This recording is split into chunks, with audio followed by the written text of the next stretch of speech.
All right, what's happening, everybody? What's good? Time to go get a dub. Time for the Commanders to go get a 4-game win streak going. You feel me? I decided to be a floating head today, so, you know, we chilling. I'm trying new things to see if you can, because we're on a 3-game win streak. I'm going to try to see me being a floating head maybe makes our offense come alive, because our offense is still bad. But who knows, man? I think we set a record. Let me go bring it up, actually. As a matter of fact, while I'm thinking about it, I saw this somewhere. We have set a... We're the first team since... Where is it at? Find this stat real quick. The Commanders have won their last 3 games despite scoring only 52 points total. The fewest by an NFL team during a 3-game win streak since the Broncos scored 50 in November of 2011. Our offense has not been good. Teams don't usually go on 3-game win streaks with the offense that we have right now. I'm hoping that me changing to the floating head, you know, maybe that might switch it. What's good, J-Mon? We got J-Mon first. We got my boy Josh Brown, member for 3 months, man. Welcome to the family, man. Appreciate that, man. Appreciate that. Shouts out to Josh Brown, man. Oh, y'all always gonna get a shout out. Anytime y'all got y'all names highlighted, donation, channel member, that's an automatic, man. But I try to reply to everybody, but that's an automatic, man. What's good, Jefferson? What's good, Jack Miller? What's good, Connor? Yeah, we got to figure something out with Justin Jefferson. Remember, y'all, Justin Jefferson hasn't scored a receiving touchdown since week 1. I think he had 2 in that game. Lily hasn't scored 1 since. We need to keep that streak going. We do not want him to have his bounce back game against us. What's good, T Dallas? What's good? Oh yeah, I have a good feeling about Antonio Gibson. He's been talking about even kick return wise, he's gonna run one back this season. He's been saying he's right there. He like 1 missed tackle away.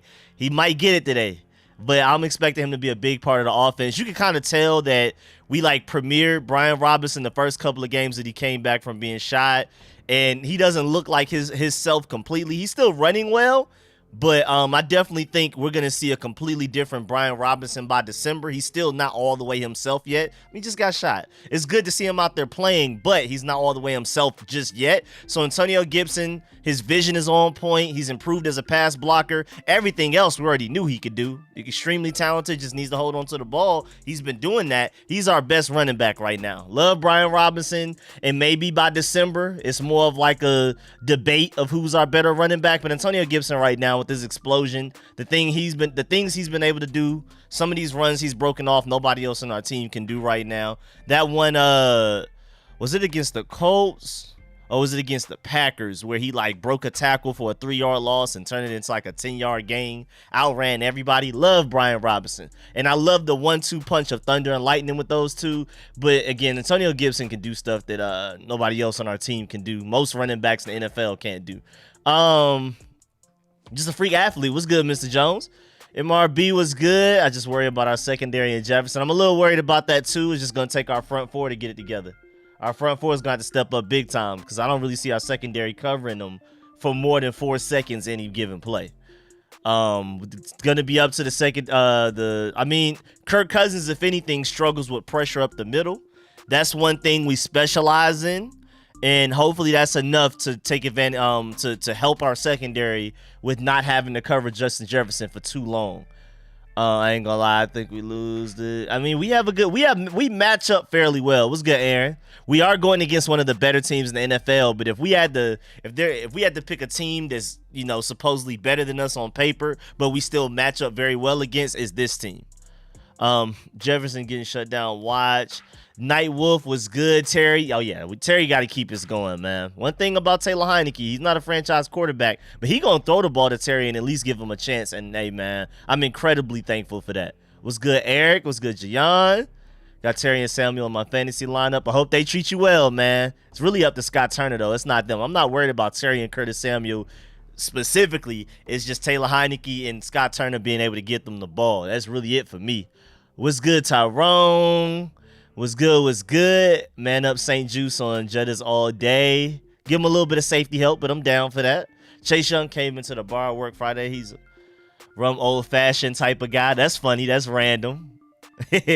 Total. I mean, when I hear that, I think Pirates, so that's always funny to me. Total different guy than he is when I met him in the tunnel. Laid back.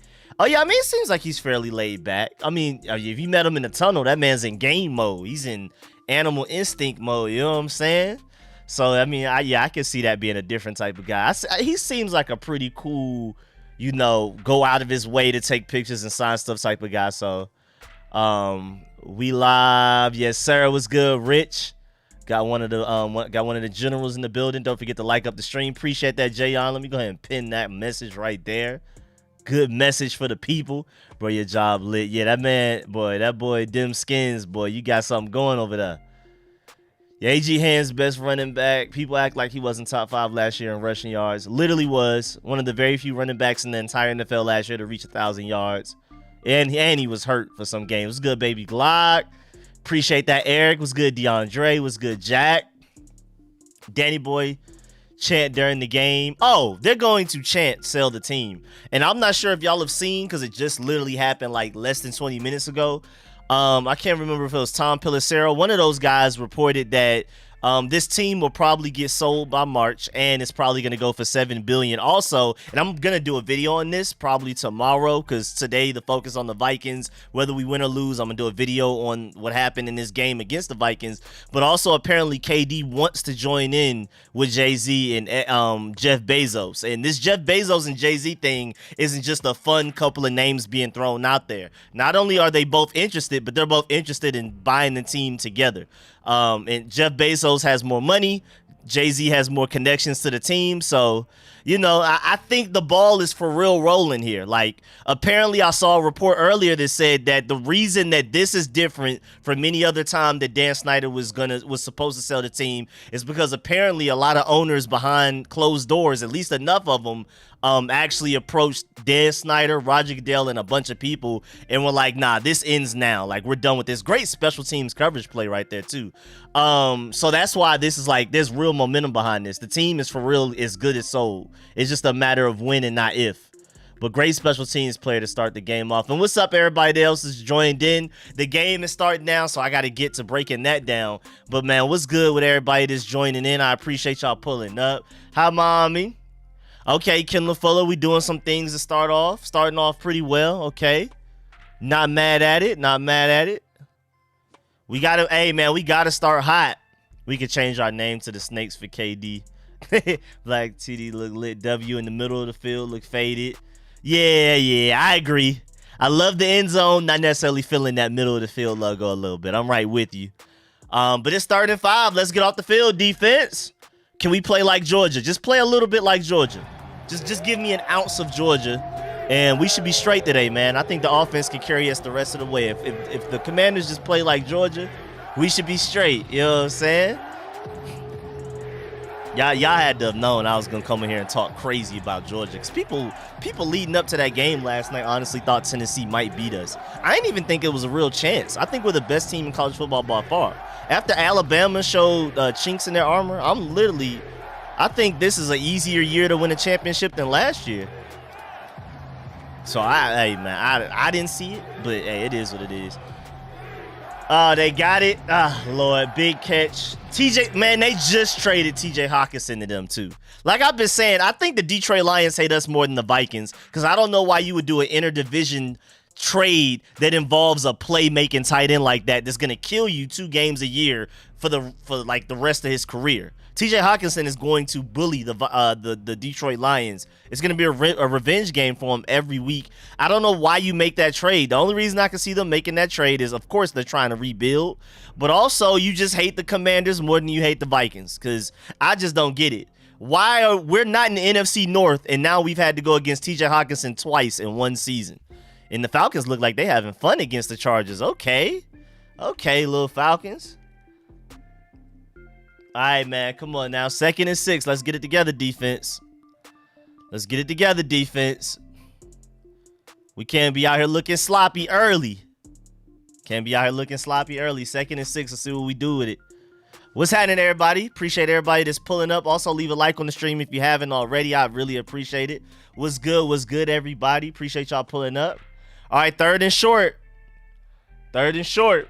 Thank goodness Cameron Curl made that tackle. 3rd and short, y'all. Let's see if our defense can get off the field. Let me play the sound again. Ooh, sorry for the hiccups. Let me play the sound again. Come on, defense. Let's get off the field. Give your offense a chance. I mean, right now our defense has been carrying us to victories. I mean, completely carrying us. What's good, Beach Bum? What's good? What's happening with you? I love seeing gaming channels in here because I do want to get mine going. So every time I see like a gaming channel, I get happy. It's good, Beach Game. What's good? All right, man. Come on, defense. We're going to stop them 3rd and 1. What we doing? Talk to me. We going to clutch up? Are we clutching up? Do we have any? Ah, man. There we go. 3rd down defense. Not looking too good right now, y'all. Not looking too good. 3rd down defense not looking great. The Vikings is just a really good offense, though, man. The strength of their team is their offense. The strength of our team is by far our defense right now. Our offense is getting carried to dubs right now. So it's just a really interesting matchup. Their offense versus our defense is the matchup. Yeah, there's really nothing you could do. I'm not even mad at Benjamin St. Juste there. That was a great throw, great catch. Like I said, great offense beats great defense. That's just the way football is set up. That's the way the basketball is set up too. Like it's just nothing you can really do, honestly. Offense, basketball, football, great offense is gonna be great defense every time. And now they're just picking up little chunk yardage. This is a really good first drive for the Vikings, but our defense needs to step up big time. This is not looking too good right now. Can't allow them to just go down and get 7. Defense, maybe we can bend but not break right here. Force them to score 3 maybe, but it's not looking too good in the beginning. And again, our offense hasn't been good. Playing from behind is not ideal for us right now. Playing from behind is not what we want to do right now at all.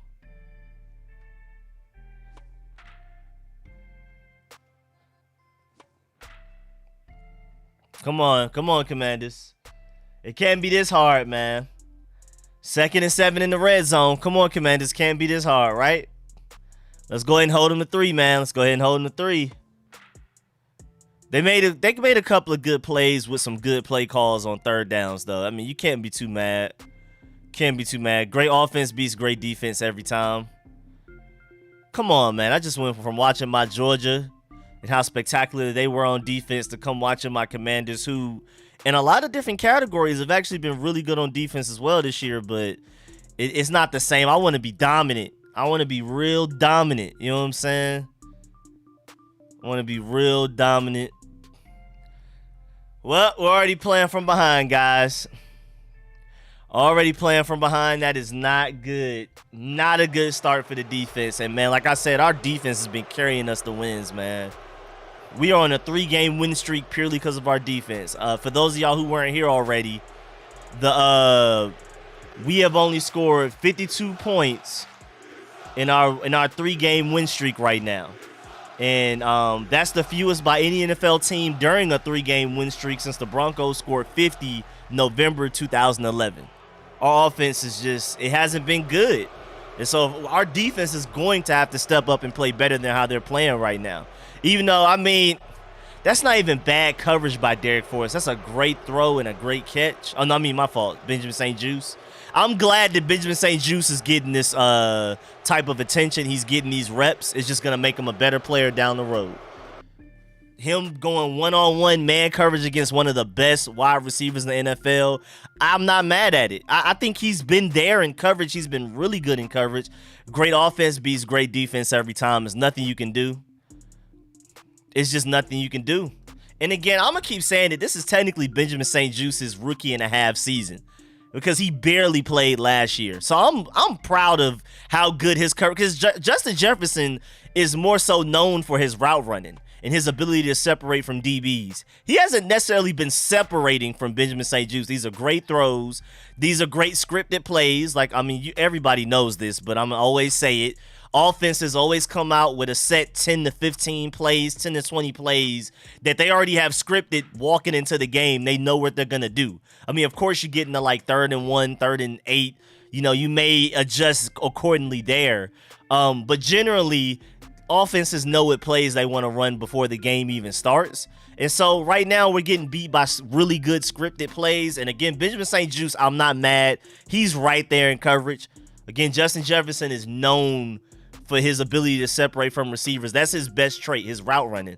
And the fact that Benjamin St-Juste is right there every time, but it's just great throws and great catches, can't be too mad. So I'm not mad at Benjamin St-Juste again. Even just looking at the future of this team, I'm just really happy he's getting these meaningful reps right now. Like oh yeah, just to remind y'all, Justin Jefferson hasn't had a receiving touchdown since week 1. And he already has one within 5 minutes. So it's gonna be a long day. I agree. It might be a little long day. But I don't think the defense is gonna look at that and be like, man, we need to get some safety help for Benjamin St-Juste, because he was there every play. I think they're just gonna keep going with what they're doing and dare Kirk Cousins to continue to be an elite quarterback, because those were some really good throws from Kirk Cousins right there. Those are the type of throws you typically don't make first drive of the game. I mean, I don't know if they were running some sort of a scrimmage before the game started for him to warm up, but Kirk Cousins is on fire right now. Those are really accurate throws. Again, great offense always beats great defense. Nothing you can do in football. The way the rules are set up, the way the game is set up. Benjamin St-Juste with great coverage. What can you do? I mean, literally, what can you do? I mean, who else can we ask to defend that out of our entire secondary? I don't think Kendall Fuller would have done any better. I don't think William Jackson would have done any better. I mean, it's just, what can you do, honestly? So I think they're going to stick with Benjamin St-Juste one-on-one with Justin Jefferson, maybe throw out a little bit more zone. But, I mean, the way that he's covering right now, I don't think they're going to honestly add safety help or anything. I think they're just going to leave him out there on the island and let him take his lumps and learn to become a better corner on the spot. You know what I'm saying? I think he's about to just become a better player right before our eyes throughout this game and mature. That's what I'm hoping. That's what I'm guessing. That's what I'm hoping, but we'll see. We will definitely see. We got plenty of time to see. Still the first quarter. 9 minutes left. We'll see how this goes. Stop leaving him one-on-one. We playing at home. We're playing at home. It's just ugly. It should be one of our best home crowds in a long time with all of the Dan Snyder stuff going on. All right, Brian Robinson gets the first carry of the game for the Commanders. Not a great run. Offensive line should do a better job. But then again, that was probably predictable. I think the Vikings knew we were running on the first play, so they were ready to defend it. So that's on Scott Turner, if anything. But yeah, again, just to remind y'all, that's Justin Jefferson's first receiving touchdown since week 1. And what a time. If you anytime you ever got to get right, it just seems like the Commanders are that team. You know what I'm saying? I really hate it for us, though. I really do. I really do. Okay. Cam Sims involved. Cam Sims involved a little bit. Okay, we got a first down with them. I'll take it. Take it. We said the same thing when Breland was covering OBJ. All it was proved Bree was number 2 at best. I mean, like I said, I've already said it. I want to draft a number 1 corner. I think ideally Benjamin St-Juste is your number 2. But again, this season-wise, I'm just happy he's man covering against Justin Jefferson one-on-one, CeeDee Lamb one-on-one a lot of the time in that Dallas game. I love the fact that he's getting that experience, because if he plays against those guys and he learns, even if he doesn't necessarily succeed, if he's learning, he's getting better. When he becomes our number 2 corner, which is the ideal scenario in my opinion, I think we should definitely draft the number 1 high in the draft, first round, whatever you got to do.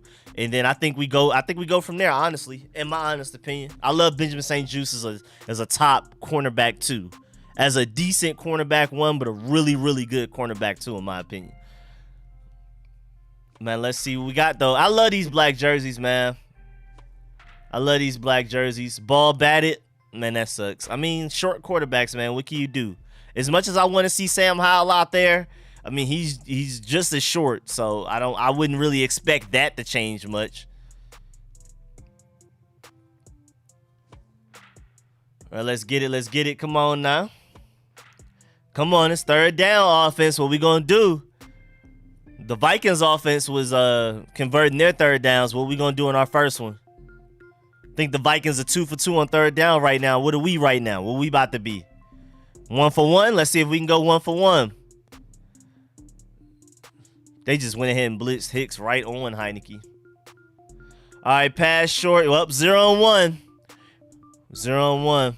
Checking in from Lancaster, California. Going to hospital for surgery tomorrow, so I'm here for the game. What's good, Mr. Clean? Appreciate you pulling up, and I hope all goes well, man. Shouts out to Cali. Y'all already know, though, from being on my stream multiple times, I listen to more Cali music than anybody else, so shouts out Cali, man. Well, I mean, at least when we punt the ball, the Vikings are going to start with pretty bad field positioning, so that's decent.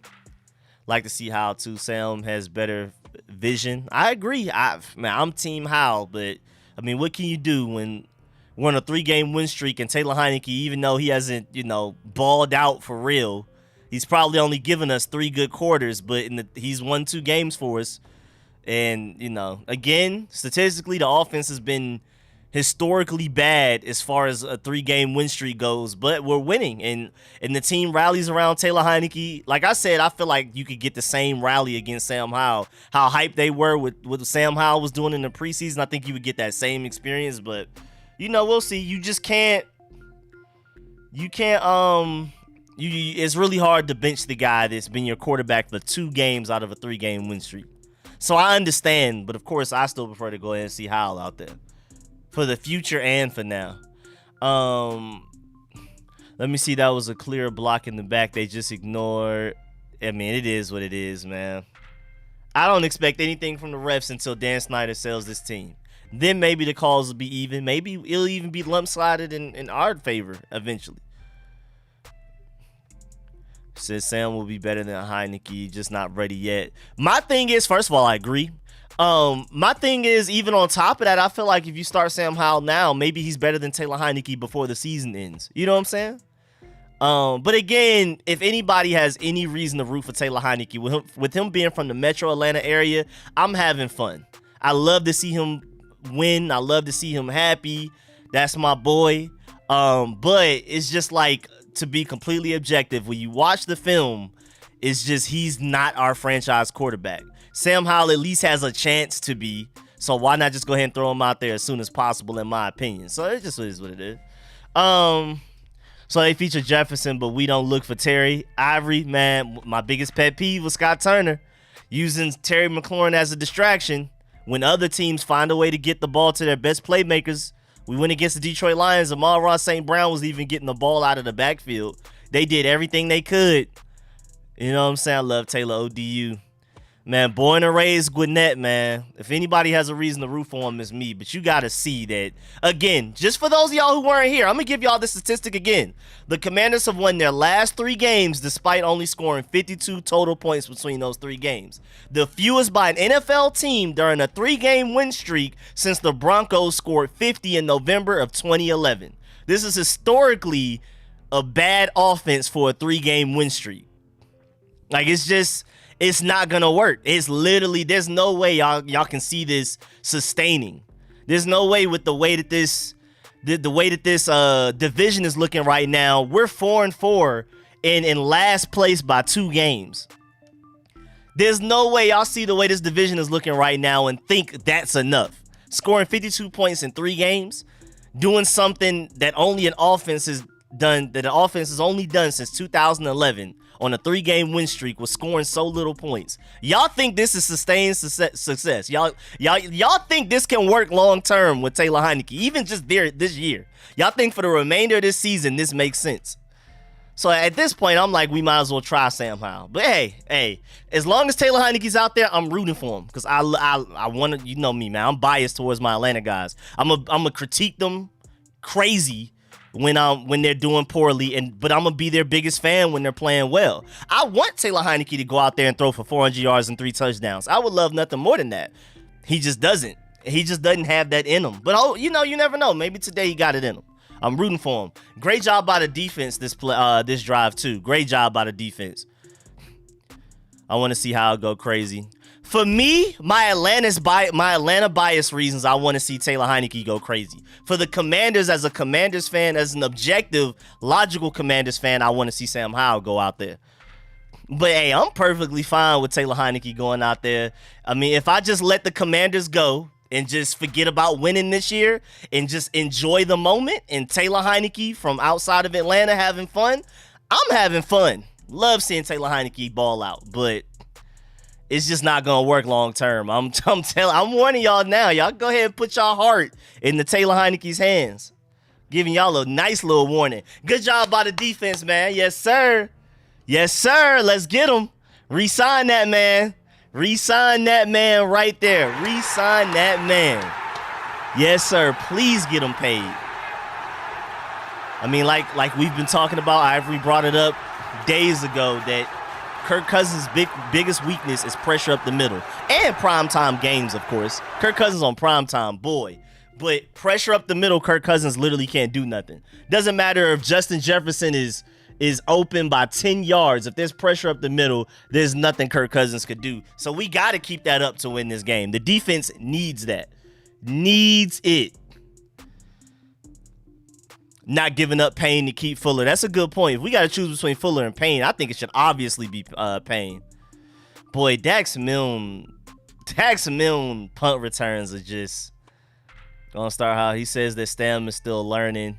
I prefer for him to learn on the field. I think this day and this new era, this day and age of football, learn on the field. Holding receiving team. Wow. Okay. This is my biggest pet peeve with us holding on special teams. Dax Milne isn't going to return it anywhere anyway. What are you holding for? What is the hold for on special teams? What are we? Please tell me what we are holding for. That's one of the most irritating penalties that this team gets on offense, defense, special teams, anything. What are we holding for Dax Milne anyway? He's not going anywhere anyway. I call him automatic fair catch, whether he fair catches it or not. What are we holding for? He's literally not going anywhere. I appreciate the fact that he can catch in the ball and not muff punts. I appreciate that because we literally won the Bears and Colts game. You can argue literally because of muff punts. So at the very least, he doesn't do that. I understand that's why he's still our starting punt returner. I get that. But what are we holding for? Please, in the mind of a player on special teams, what are we holding for? If you hold, you think Dax Milne, because of that hold, is going to break one off? Like, I'm just trying to understand and go into the mind of the person that held. What do you you might as well just let him go. If you're gonna hold, just let him go. Dax Milne is more than likely gonna fair catch it anyway, and then again, even if he doesn't, he's not going too far. He's pretty much an automatic fair catch.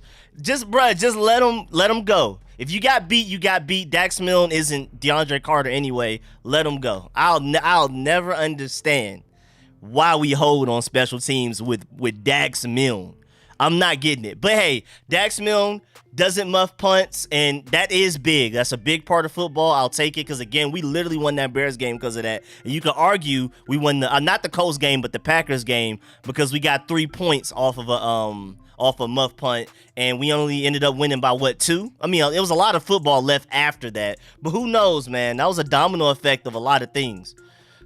You don't want your man to be the guy who lays the hit stick and causes a fumble. Bruh, Dax Milne just needs to go ahead and accept the fact that he's fair catching it anyway. I don't even know why he's trying to run it back at this point. Just fair catch it, and let our offense work, bruh. Because I think he only got, what, like 5 yards on that last return? I feel like somebody else may have gotten even more than that. It's just like, bruh, let him go. I know you don't want your guy to get blown up, but he's going to call a fair catch anyway. He should, at least. Dax Milne returns are just pointless at this point. Just call it a fair catch. Literally just call it a fair catch. And maybe if he calls a fair catch, they don't even notice the holding. I don't know. You never know, man. Just call it a fair catch. Your automatic fair catch anywhere. You're not going anywhere. So you might as well just call fair catches for the rest of this year. And then we got to stop holding. I don't care. I do not care. Okay, good play by Curtis Samuel. Okay, offense getting going. Come on, Sailor Heineke, bro. Can we get more than 2 quarters a game out of you? Can we please get more than 2 quarters a game, bro? Please. Come on now. I love the play call. Love the play design. Love the blocking. I mean, to run Curtis Samuel up the A-gap is crazy. I love that. I love that idea. I love that play call, everything.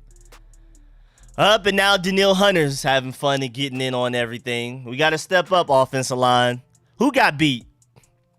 Who got beat, man? His last name is Samuel, you know.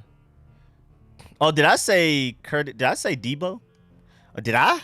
If you have to let one D-line starter go, who would it be? I don't know, man. That's tough.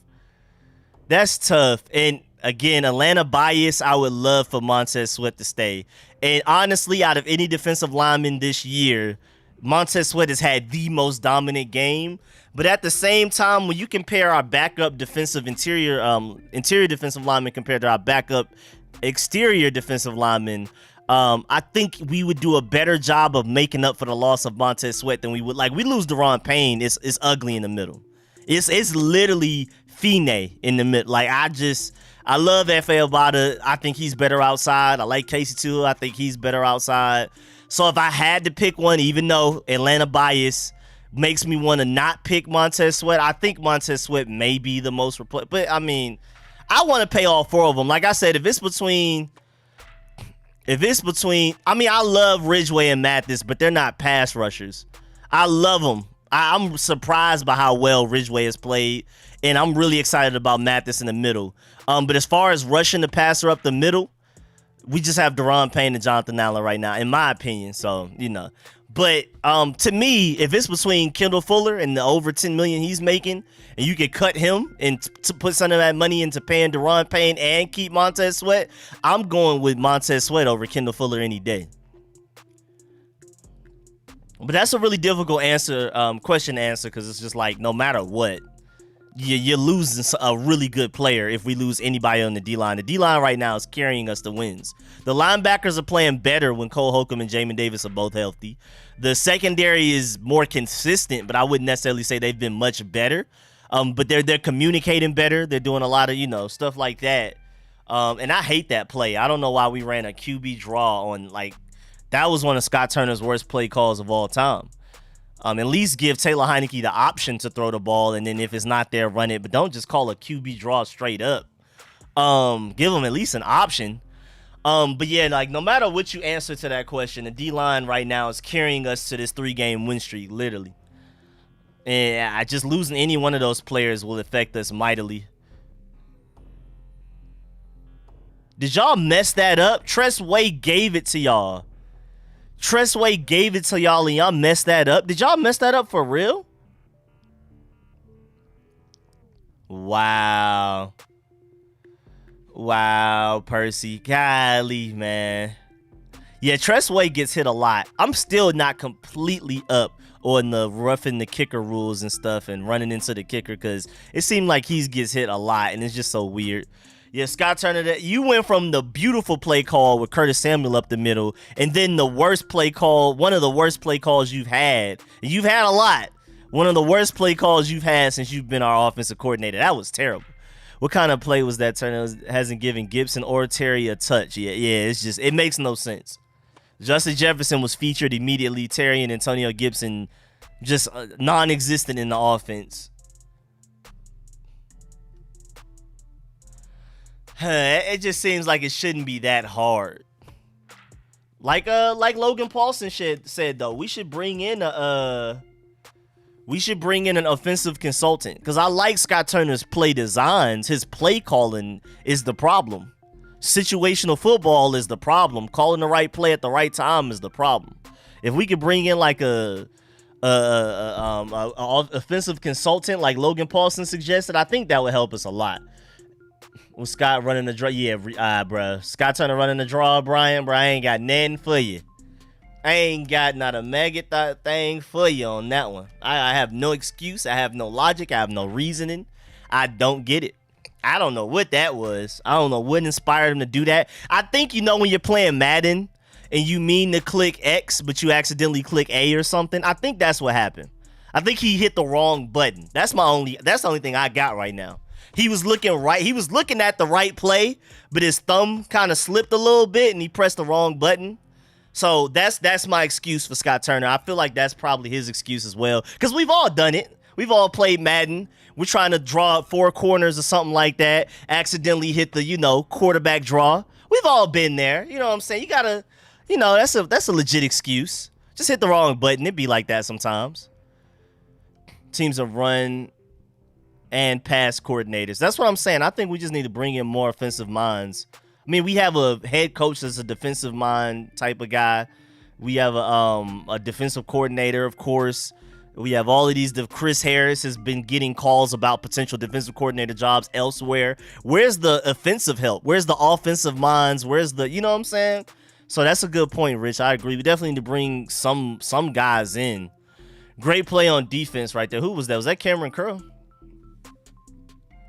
Oh, now it's Bobby McCain. Look at Bobby McCain has been good underneath. He just hasn't been great over the top necessarily the past couple of days, but past couple of games. But underneath, like, he blew up a screen last game. Even though I didn't love what he did overall last game, he did blow up a screen similar to that last game. So he's getting better at reading that at least. Kicking the team. See how Kirk crumbled. Yeah, Kirk Cousins under pressure, especially pressure up the middle. Keep hitting him. Keep hitting him. Even if you don't sack him, hit him while he's throwing the ball. Make sure he feels it. Do we have Jamin Davis on Justin Jefferson on 2nd and long? Is that what we did? That's what we did? Jamin Davis on Justin Jefferson on 2nd and long.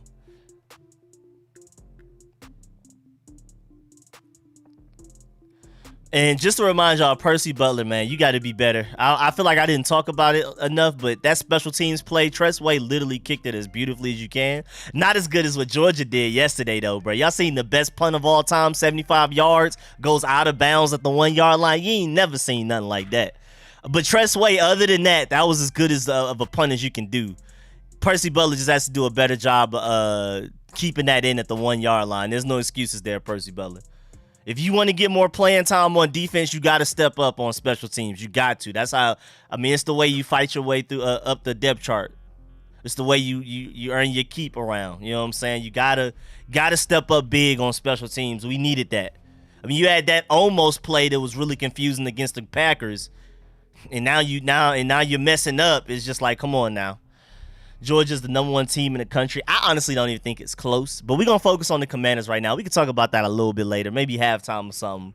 But I think it's Georgia, big gap, everybody else. Right now, I think the college football playoffs probably Ohio State, Michigan, TCU. Please, any one of them, please. I prefer to play them than Alabama currently. Louisville should be ranked. I agree. Liberty looked really good yesterday as well. I was a little surprised. Play how, I mean, what's good, Ray? I've already explained, I'm with you on that for the reasons I've already stated. All right, come on now, defense. Let's get off the field. Let's get off the field, please. Man, it's already the end of the first quarter. These games, our games feel like they go by so fast. Other teams' games seem like they go by so slow. So many exciting deep balls and crazy chunk plays, amazing. Because even though our defense has been really good the past few weeks, other than the Colts game, we haven't been forcing turnovers. So it's just like our defense hasn't been really exciting like that. I don't know. Just watching other teams play, it's just so much more fun. Their games take longer. Our games, but we beat through that first half like it's nothing. Scott got to go up here. I'm telling y'all, we coming. We about to have a lot of prospects this year. If you declare, especially on defense, if some declare, especially on defense. Hey man, I'm rooting for Louisville, man. I'm rooting for Louisville for sure. They're always a fun team to watch, and I've been attached since Mekhi Becton. I've just wanted him to work out so well for the Jets. I want him to come to the Commanders so bad. So, and then I mean, of course, you know that real one that went to the real one that went to Louisville. You know what I'm saying? We ain't even got to speak on that. We already know how that go. I know that boy Lamar Jackson. So you know, I got a soft spot for Louisville. How about my Fighting Irish last night? Hey, man, do y'all thing. I'm glad y'all beat Clemson. I hope that ruins all of their recruiting. Hope all of their commits leave and go elsewhere. Because I'm tired of Clemson talking trash like they just one of them guys. They not one of them guys. It was Trevor Lawrence, a great defensive line, and that's it. So, yeah, let's go ahead and pack it up, Clemson. Let's go ahead and fall off a cliff as far as being good, and we're moving on. We are moving on from Clemson being a good program, which I'm happy about. Go Notre Dame. Play Clemson next. Hey, Louisville, go crazy on Clemson. Take their recruits. Show out. All of their little 4-star, couple of 5-star commits. Go out, go to Clemson, beat them, and take some of their recruits. Make them decommit. Go ahead. I'm rooting for y'all. Do it. If we beat them, we should be a lock for ranked. I agree. Even though they have already been losing games, it's still Clemson, and I think y'all should too, especially on like a win streak. I agree. Look at the Raiders finally deciding to be good. I hate them. I hate them so much. Georgia's too good. I love to hear that. Again, the team I'm most afraid of playing right now as a Georgia Bulldog fan is Alabama. Still out of the entire college football. It's mostly because of Bryce Young. Bryce Young just makes magic happen. I don't feel like any other quarterback right now. I'm really too worried about making magic happen. I think CJ Stroud is really good within like the offense, like the Florida offense, but like down 7 with a minute left, I'm way more afraid of Bryce Young dodging 3 sacks and then throwing some crazy pass off his back foot. I prefer to go against anybody over Alabama. I'm ready for Ohio State. Please give me Ohio State. Please. Smoke Wake Forest when they were 10, who used to be ranked. Y'all don't know, Rich. Y'all getting hated on. I didn't even realize y'all resume was that good. The fact that y'all aren't ranked is crazy. LSU was ranked 10th before they beat Alabama with 2 losses. It's the SEC, though. The SEC definitely has some bias to it, though. It just is what it is. LSU was ranked 10th with 2 losses before they beat Alabama. Now the 10th ranking looks justified, but that before they beat Alabama, 10th for LSU? We'll see LSU in the SEC championship game, though. Them or Ole Miss. It won't be Alabama. Thank goodness. I do not. I want to coast. I want to coast to a national championship this year. So, yes, sir. Let me play LSU in the SEC championship game. Let me play Ohio State, Michigan, and TCU in the playoffs. And let's go get it. Let's go get back-to-backs for the first time since USC. Good class, sir. We getting off the field on 3rd down, y'all. Kendall Fuller, good coverage. Great play by John Bostic. Let's go ahead, offense. Can we please make something shake? Rico, stop trying to. Nah, I'm good, man. And I'm not afraid of Alabama. I definitely feel like we're better than Alabama. I think we're number 1. There's a big gap than 2. But the team I feel like is closest and could potentially like be our kryptonite to catch us slipping, it's only Alabama. We just showed y'all Tennessee. That game easily could have been 40-6 if we wanted it to. I feel like Ohio State, their offense isn't as good as people hype it up to be, and their defense is. I don't believe in their defense. I don't think they're stopping us. Yeah, that's why I'm happy that Bama is more than likely not making the college football playoffs. Thank goodness. I do not want to play Bama. I'm not afraid of Michigan. I'm rooting for Michigan to beat Ohio State, though. Because if I had to pick between Michigan and Ohio State, which team has the best chance of beating Georgia, I would pick Ohio State. But, you know, if Michigan can beat Ohio State, I just think that makes it easier for us. But yeah, I just think Georgia's head and shoulders better against everybody else. First of all, I don't think people understand how many players we didn't have against Tennessee. Can we talk about that? Arik Gilbert has still barely played this season. Jalen Carter, this was like his first full game playing all season. So he's still like a little rusty. Nolan Smith, you can argue, was our best defensive player. He was out. He might be out for a while. We're missing linebackers. We're missing starting defensive linemen. We're missing receivers. I don't think people understand how hurt Georgia is. We had true freshmen out there on both sides of the ball dominating Tennessee the way we just did. I don't think people are understanding. Like, if we get everybody back healthy, what's going to happen to people? Get DeAndre Carter or even Steven Sims back would be great for the Commanders. Georgia going to run through the playoffs. I agree. Oh, my Lord. The catch that Alan Lazard just made for the Packers. Oh my! If he had even half of that energy against us, it could have been ugly. Respect from a Tide fan. Your dogs are tough. I just think Alabama's going through like a reloading season. Like I said, Alabama's probably the team I'm still the most afraid of right now, honestly. But Alabama also has injuries, and I just think next year is going to be Alabama's year, to be completely honest. Just like the way, if you look at the way they've recruited the past couple of years, I think this class that's like about to be juniors and stuff next year might be the more dangerous one. So I'm definitely more worried about Alabama next year. Dax Lord and Big Ben. Appreciate that, Jayon. Why Bills always hurt their divisional quarterbacks? Hey, man, you got to think 2 steps ahead. You can't lose to a team that doesn't have their starting quarterback, right? Kick return feel like affirmative action. Yeah, Dax Milne is bad. Struggle with Northwestern. Yeah, like I'm saying, like I'm not worried about Ohio State at all. I'm literally not. But if I had to pick between Michigan and Ohio State, if you made me have to choose which team is the bigger threat, I would say Ohio State. But bruh, if the playoffs ends up being Ohio State, Michigan, and TCU, I think we can coast. I think Georgia, it's easier than last year, easily. My boy Taylor Heineke to Terry McLaurin for a first down. Get going, man. Please get going. Get going, Taylor Heineke. Please, we need it. Also, Scott Turner, come on, we got to be better than QB draw on 3rd and 7. And boy, that should have been intercepted, but thank goodness for Terry McLaurin. Thank goodness for Terry. Golly, that should have been intercepted, boy. Taylor Heineke, one thing about it, boy. The worst offensive coordinator in the NFL. So Taylor arm got stronger. I can't be tripping. Clearly more zip and further throws. It does kind of look like it's a little bit stronger. That touchdown throw to Terry McLaurin against the Packers. I think that said everything that you need to say. Like, basically proves your point. I think it's a mechanics thing. I think he just learned how to throw with a better base, and he's getting more power in his throws just based off of better mechanics. Of course, the ball is batted down. We're just gonna. I think that's 3 already. 3 batted down passes. I think that's just something you got to accept with Taylor Heineke, I guess. But again, as much as I want to see Sam Howell out there, I mean, I love Sam Howell. Again, I prefer to see him out there than Taylor Heineke already. But I think that same thing happens to Sam Howell. Sam Howell's just as short. Sam Howell isn't 6'4". You know what I'm saying? I think his passes are going to get batted down as well. So as much as I want to see Sam Howell out there, I'm not going to act like Taylor Heineke is the only one on this roster whose passes get batted down. That same things happen to Sam Howell, honestly. Let's see if we can convert this 3rd and long. Never mind. It's going to be a long game, y'all. It's going to be a long game. Either it's Taylor Heineke or it's Scott Turner or it's the offensive line. It's either 3. It's one of the 3.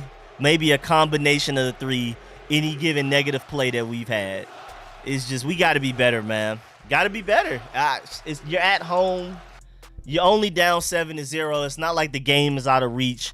But it just feels like when your offense is as bad as ours is, 7-0 feels like 21-0. I'm going to read this stat again. For those of y'all that don't know, our offense has been really bad during this 3-game win streak. We have been winning games with the defense carrying us on their back. The Commanders have won their last 3 games despite only scoring 52 points. The fewest by an NFL team during a 3-game win streak since the Broncos in November 2011. I'm going to keep saying it. Our offense is, we're on a 3-game win streak, but it's not because of the offense. It's not because of the offense. Man, I'm about to go count leaves. I'll see y'all in the fourth quarter, bro. I'm telling you, Smokes, it's bad. I'm about to go count ants. I'm right with you. I'm about to go walk my goldfish, bro. It's bad. I got a lot of better things to be doing than this. We got away with one. All heart, but doesn't have the tools. Exactly. Again, he's from the Metro Atlanta area. If there's anybody that wants him to be great, I'm rooting for him. Like, while he's in the game, I want him to ball out. I want him to be the best quarterback of all time, but he's just not. You can see it. He's not. As a Commanders fan, I'm ready to move on. But as somebody from Atlanta, I love seeing Taylor Heinicke get every opportunity that he can. So I'm torn between the two. But if being a completely logical Commanders fan, Taylor Heinicke is not it.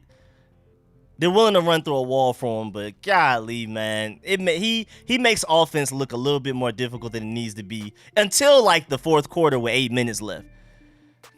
I'm finna write up a 401k tomorrow during yesterday.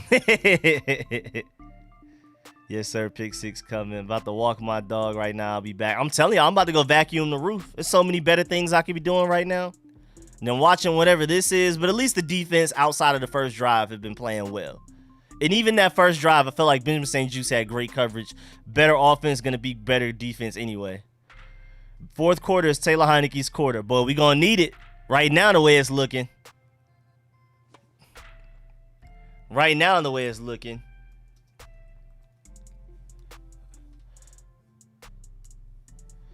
Call of Duty, anyone? Hey, man, I'm not going to lie. I haven't stepped into a single multiplayer game on Call of Duty. I'm waiting for Warzone. I have Call of Duty, but I've been tryharding Overwatch so much, getting the plat as a DPS and everything. I need to go ahead and try to get the diamond if I can. I've been tryharding Overwatch. I've been on Civilization. I've been on 2K. We've been in the theater running the 5v5 up. I've been doing everything but playing Call of Duty. I need to get on Call of Duty, though. I at least need to get my camos right before Warzone comes out. Level up your guns and invasion. Bet. Appreciate the note. You gonna play Modern Warfare? Yeah, I'm gonna play the mess out of Warzone. I don't really care about the multiplayer like that. I do want to get my camos for my guns though, but I just don't really have a passion to play multiplayer right now, especially like by myself. Nobody else in my party chat is playing it. I'm not about to be in multiplayer by myself, sad. The most fun part about playing Call of Duty multiplayer, at least for me, since Modern Warfare 2 was the last, like the old one, was the last Call of Duty that I like legitimately enjoyed playing even by myself. But now, I only have fun because we're in a party chat together and everybody's dying. I'm laughing at them struggling while I'm getting kills. That's the only thing that's in it for me. So going on Call of Duty multiplayer by myself right now does not sound ideal. And again, I've been tryhard in Overwatch. I've been running with randoms. I'll run healer with randoms. I'll run DPS or randoms. You gotta play Call of Duty mobile. I've never really played games on my phone. The closest I got was like Pokemon and stuff, but like I've just never been a play the game on my phone type of guy. Me, Court, Lyriq, and Z was running Wreck the other day. That's what's up. That boy Rich was in the party. That's what's up. Were y'all getting dubs? Again, they don't really want to run Wreck as long as that 5v5 thing works. The games are quicker. We get to wear our own clothes and stuff. So I think that 5v5 in the theater thing is kind of permanent. They don't really like Wreck that much. Had his time, is done now. I'm just not really on the phone. First of all, I'm not on the phone, period. I don't really text much. I don't talk on the phone. I don't be faced. I don't do none of that. Never been on the phone, like, ever. If you want to reach me, it's literally quicker to join my Xbox party and ask me something than to call me. It literally is. Or to hit me up on social media. I've always been like that since high school. Like, so I just typically, my phone is basically a glorified iPod. It's for music more than anything else. It's literally for music first, and then everything else is secondary. So I don't know. And then again, I'm a really try-hard gamer, so I need to be on my monitor. I need my headset, my Turtle Beaches that I currently have on. I need to be in try-hard mode. All right, come on, defense. Let's step up, man. Let's step up. Not a good start. John Bostic on Adam Thielen isn't ideal. That's not what we want. And I don't know if that's Jack Del Rio's fault or if that was just great offensive scheme by the Vikings. Kevin O'Connell. Remember, we're going against Kevin O'Connell right now. If anybody knows us, it's him. That's why he got that job with the Vikings, because if anybody knows Kirk Cousins, it's him. Same thing with going against us, man. Kevin O'Connell, if anybody knows us, it's him. Even though our defense has changed a little bit, but waiting on Warzone 2, not buying Modern Warfare 2. Yeah, I have Modern Warfare, and I'm eventually play it, but I've been tryharding the mess out of Overwatch. I've been like super try. I'll play with randoms. Whatever. I will carry a random. I will carry a squad of randoms. As long as I'm getting healed enough, I will carry a squad of randoms. Platinum lobbies and all. I'm carrying. I do not care. Marvin Jones just got slammed. Oh, poor baby. All right, defense. Can we step up? 2nd and 7. Can we step up? Can we step up? Good defense, Kendall. Marvin Jones. Modern for 2 is so good. Best. Is it really that good? I've been seeing a lot of clips of it being bad with people dying to explosions every 5 seconds. So I don't know. But I've heard good reviews as well, but every clip I've seen has been bad. And DNF Gamer asks for my gamer tag. I always try to warn people about my party chat. There's nothing that can prepare you for our party chat, but you know. I always try to, tell people out there, give them a fair warning before they join. All right, come on, 3rd down. Oh yeah, we got off the field. Good job, defense. Good job, defense. Let's go, man. Let's go, man. Kendall Fuller's covering well today, man. I love to see it. Love to see it. Deron Payne is having himself a day. Jamin Davis is playing well. Knows how smart Ron is. I've been playing New World hard, playing that now while watching you on my phone. That's what's up. I was on, what's it called? What was my MMO that I was on all day, every day? I can't believe I can't remember the name right now. What's it called? Where is it at? Dang, I can't remember. What's my... Not New World, the other one. Not Elder Scrolls, the other one. Well, Lost Ark, thank you. I was on Lost Ark heavy. Thank you, Eric. I was on Lost Ark heavy. I had to literally quit it like it was an addiction. I was literally keeping up with all of the different dungeons, all the dailies. I was like always the highest rank you could be. I was finessing the market, getting crazy gold. I was going crazy on Lost Ark. Like it was bad. It was really bad. You have a war dancer. I was a sorceress, whatever it's called. Little mage lady. They nerfed her at some point, but I was still dominating. It didn't even matter. Davis good bat down on the blitz. Yeah, my boy Jamin Davis having himself a day, man. We got to stop playing. But I haven't played in the past couple of months, so when they added all those new characters, I haven't been there. Bought and played Call of Duty Cold War and Vanguard. And Modern Warfare 2 is way better. Oh, I let her hear that, because I like Cold War. Then again, I'm kind of biased, because I like Cold War, like, in history. Like, I love watching videos about it and documentaries, so I'm kind of biased. But I like Cold War. But that's good to hear, though. I never played Vanguard. Vanguard was one of the worst Call of Duties of all time. The way they disrespected zombies, I refuse to buy it. That's the only... Vanguard and... What's the Call of Duty that came out either before or after Advanced Warfare? Those are the only two Call of Duties I haven't had since Call of Duty 4. Way back. Those are the only two. And the only reason I didn't buy the one that came out before or after Advanced Warfare was just I was in college. I was like, I don't have time. I was in New York. It was like I have too much other stuff to do to just be on Call of Duty all day. And then Vanguard was the first one on purpose. I was like, nah, I'm boycotting Call of Duty for what they did to zombies with the no wall weapons, pack a punch right at the front as soon as you start, no loot box. Like, I was like, nah, we're done here. We're done. I'm not doing what's so good and the actual game was trash. Beta was bad. All right, come on, offense, bro. We need you, man. Can we please go score a touchdown and make it 7-7? You ever play a game called Everwinter? Nah, I've never heard of that.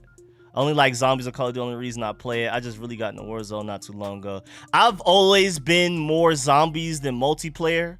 But occasionally some Call of Duties get me on multiplayer and I have fun. And I really like Warzone as well. I'm a big Battle Royale person. But usually when I buy a Call of Duty, it's for the zombies for the most part. Like, that's the majority of the reason. And again, Vanguard disrespected zombies, so I was like, yeah, I'm done. Okay, look at the Raiders. Did I pick the Raiders to win? Because I'm about to be really upset. Because I've been picking them every game that they've lost to win in my family pool. To lose. And then don't let today be the day I picked Jacksonville. Today, out of all days, I picked Jacksonville. I hate football, man. I swear I do. And why are the Chargers losing to the Falcons? Can the Chargers start winning so that can get right? Who did I pick? I picked Green Bay between them and Detroit. Nobody scored? Wow. Buffalo is actually in a closer game with the Jets than I expected. I can still win this family pool. I might be straight. We'll see, but... Man, like, what's going on, man? The 1 week I don't pick Raiders, man. I'm so sick. I'm so sick. Nah, I'm not really a GTA person. I've never been GTA, though. The one GTA I kind of like, and I guess because it was based in New York, was it GTA 4? Whatever one was in New York. Other than that, I haven't really... I just don't feel like using my imagination. I'm more of like a direct what I'm doing is what I'm doing thing, and GTA kind of requires a little bit of imagination to play it. It's just not for me. I've always made fun of GTA and say it's like playing house. People be at each other's cribs getting drunk. I'm like, nah, that's not me, man. I mean, I know it's a lot more to the game, but that's how I always make fun of GTA. It's just not for me. It's not for me. All right, we're running the ball well. Running the ball fairly well. We moving the ball. We only play GTA in the summer when we bored. See, and that's why we need NCAA back. Because the summer used to be dominated by NCAA. Summer gaming is always like, I mean, I guess if you're holding on to 2K, if you're still playing Park, if you're playing some My Team, if you're still on Call of Duty for whatever reason. The summer is a struggle. It is a wasteland. It is a wasteland. But NCAA used to come in real clutch and take over the summer and save us when we had nothing else to play. And now without NCAA, that's why we're struggling in the summer. So NCAA has a responsibility. They owe it to us as a society to bring that back during the summer. Oh, yeah. Taylor Heineke hospital balls, bro. I mean, it just seems like Scott Turner called that play, and no matter what, Taylor Heineke was supposed to throw it. I can't blame it. Again, I'm rooting for Sam Howell to go out there, but I can't blame Taylor Heineke for that exactly because I don't even think he read the play. I think it was literally throw the ball to Brian Robinson on the screen no matter what. That's what it looked like. Maybe I could be wrong. Maybe it is Taylor Heineke's fault, but I think it's Scott Turner's fault, in my honest opinion. Again, I'm objective. I'll defend Scott Turner. I'll defend Taylor Heineke. Try to be as objective as possible. I think that's Scott Turner's fault, though. My boy J Nell with the donation, man. Appreciate that. Yeah, you don't even answer a question about a Sean Taylor. Oh, wait. Where'd you ask me a question about a Sean Taylor jersey? What's good, man? What's good? My boy Jaden with the donation, man. Appreciate that. Where'd you ask me? NCAA better than Madden, especially Road to Glory mode. Legendary. I just love recruiting. That's my favorite part of NCAA. And then just the music. Like, even just the main menu music, just the college music rather than the dumb soundtracks they be having on Madden. It's so beautiful. It's so beautiful. Okay, offense. Summer game always been the worst. Me and my friends have been complaining about, bro. It's been like that even since I was your age. It's summer gaming. NCAA used to come in and save us because it used to be nothing out. Well, Heineke, man, hey, whatever. At least he made. Hey, we're moving the ball now, offense. We're moving the ball. We're moving the ball. Nice little couple of plays. Now we're on the Vikings 38-yard line, which isn't our best field positioning so far, but it's something about this drive and how we're picking up first downs that it feels a little bit better. You know what I'm saying? It feels like we're actually doing a little something right now. So I'm happy. Let's come on, offense. Let's keep this going.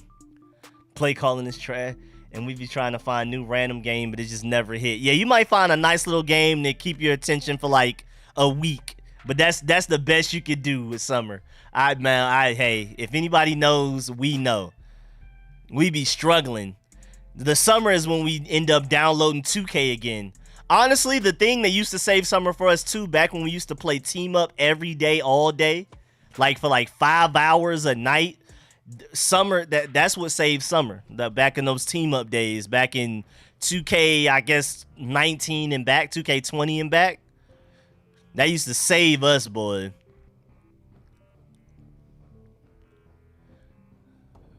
All right, third down, man. We gonna pick this up? Oh, we did not. Well, at least Logan Thomas is playing. That's a positive, but yeah.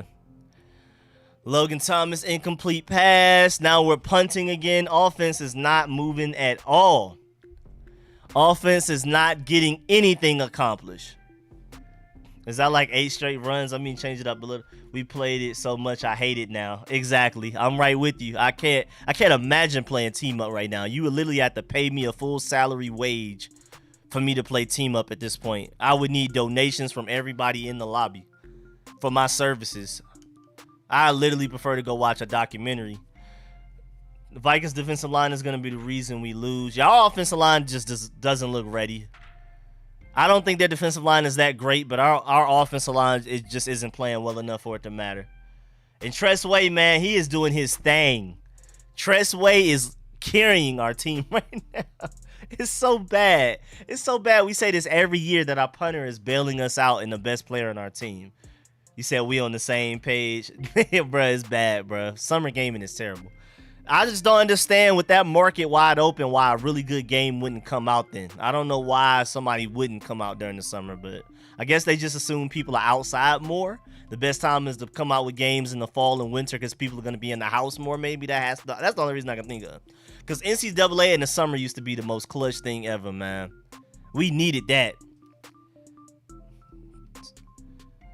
Scott's the worst second down play caller. Exactly why people are home relaxing. We need a timeout. Come on, defense. Tressway MVP. NCAA football, July 2023. Please. I hope they stick to it, man, because we need it. We need that. We need NCAA back, man. Big time. Like, huge. Huge. Man, it's really bad, though, that every year we say that Tressway is probably our best player. It's really bad. Terry McLaurin is I mean, arguably one of our best players, but when the quarterback or the offensive coordinator choose to not throw the ball his way, he can't have an effect on the game. Whereas Tress Way is making something shake no matter what. How do the Dolphins already have 21 points? Are we okay? I know the Bears defense isn't really good, but golly, like, I know they lost Roquan Smith, but golly, man. Golly, man. 21-10. And then Cincinnati's winning 21-0. Golly. Didn't Carolina just embarrass the Buccaneers 2 weeks ago? And they almost beat the Falcons, but they were having a sell-off. They was trying to see who could sell the best. So that was an interesting game. Man, I'm so sick of football. I picked the Raiders to win every week for like the past 4 weeks, and the 1 week I don't pick them to win. They're winning 17-0. I hate football. I hate football. I hate it. I hate it. Offensive coordinator needs to retire early. Scott Turner's not having a good day. The offensive line isn't playing well either, and Taylor Heinicke isn't playing very well either as well. It's just a trifecta of butt. A lot of our problems this year have been O-line, quarterback, and offensive coordinator, and this game shows that. This game is just a complete gathering of all of those negatives. But I truly don't understand why Scott Turner is trying to force Taylor Heinicke to stay in the pocket. Can we get some bootlegs? Can we move the pocket? Can we get some play action rollouts? Anything? Can we just something other than him sitting in the regular pocket with how bad our offensive line has been? Can we get Taylor Heinicke out in space using his legs and then diagnosing whether he should run or throw? Can we please do that? And great play by Cameron Curl right there. Great play. Shouts out to Cameron Curl, man. We needed that. We needed that. Y'all know Cameron Curl is the number one rated safety according to Pro Football Focus in the NFL. Derek Forrest is number 4. Don't know if y'all know that. According to Pro Football Focus, we have the best safety tandem in the NFL. Derek Forrest is the 4th best safety, and Cameron Curl is the best safety in the NFL. Great tackle. What's up with the block kicks today? I don't know, man. I just saw the Patriots win as well. Oh, yeah, Cam. 5-man rush. Curl is on it. What's good, Derek? What's good? What's good? Good pressure by Jonathan Allen, man. Thank goodness for this defensive line right now. And our safeties. I mean, again, I don't think the corners are necessarily playing too bad, but hey, man, that works. That works. We'll take it. 3rd and 11. Can y'all get off the field, please? Man, I can't wait to see Cameron Curl back out there, man. Really can't. Really can't. Okay, defense, let's go, man. Let's get it. Got to stop. Let's get it. All right, come on, offense. Please, bruh. Please. I've been saying it. I've been saying it over and over again. Y'all know it's already halftime. Are y'all aware that it's already almost halftime? Our games go by so quick because not much happens. It's really crazy. Man, we be having games like where if I weren't a Commanders fan or a fan of the opposing team, I would not be watching these games. Nobody is watching these games except for us. I'm not gonna lie. Objectively, like, our games are just meh. We finish right on time at 4 p.m. A lot of the teams kind of leak into the 4:30 range. We be done by 3:50. we done by 3:50. Okay, Dax Milne, finally, prove me wrong, Dax Milne. Please make me look like an idiot. Please make me look like an imbecile. Please, Dax Milne, thank you. Something. Wasn't, you know, greatness, but it was better. That was better than what we're used to. Wasn't the best thing ever, but, you know, we'll take 11 yards on a return. That's a shame that that's one of his best punts of the season, if not his best punt, but it is what it is. All right, so the Vikings have gained 78 yards on their first series, and now they've only gained 48 since. It's just, come on, defense, man. Keep bailing us out. Offense, can we please step it up, man? Everybody clapping it up in the chat. That's a shame, man. That's really bad. All right.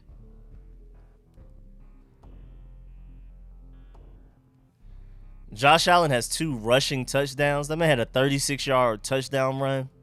It must be nice to have a really fun quarterback.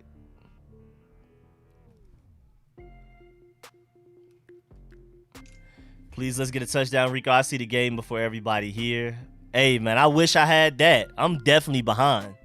For sure behind. But nice little throw, nice little, you know, play. Get Terry the ball early. Let him make some. I mean, Terry McLaurin on Kendricks. We need to take advantage of that all the time. Can we do that every play?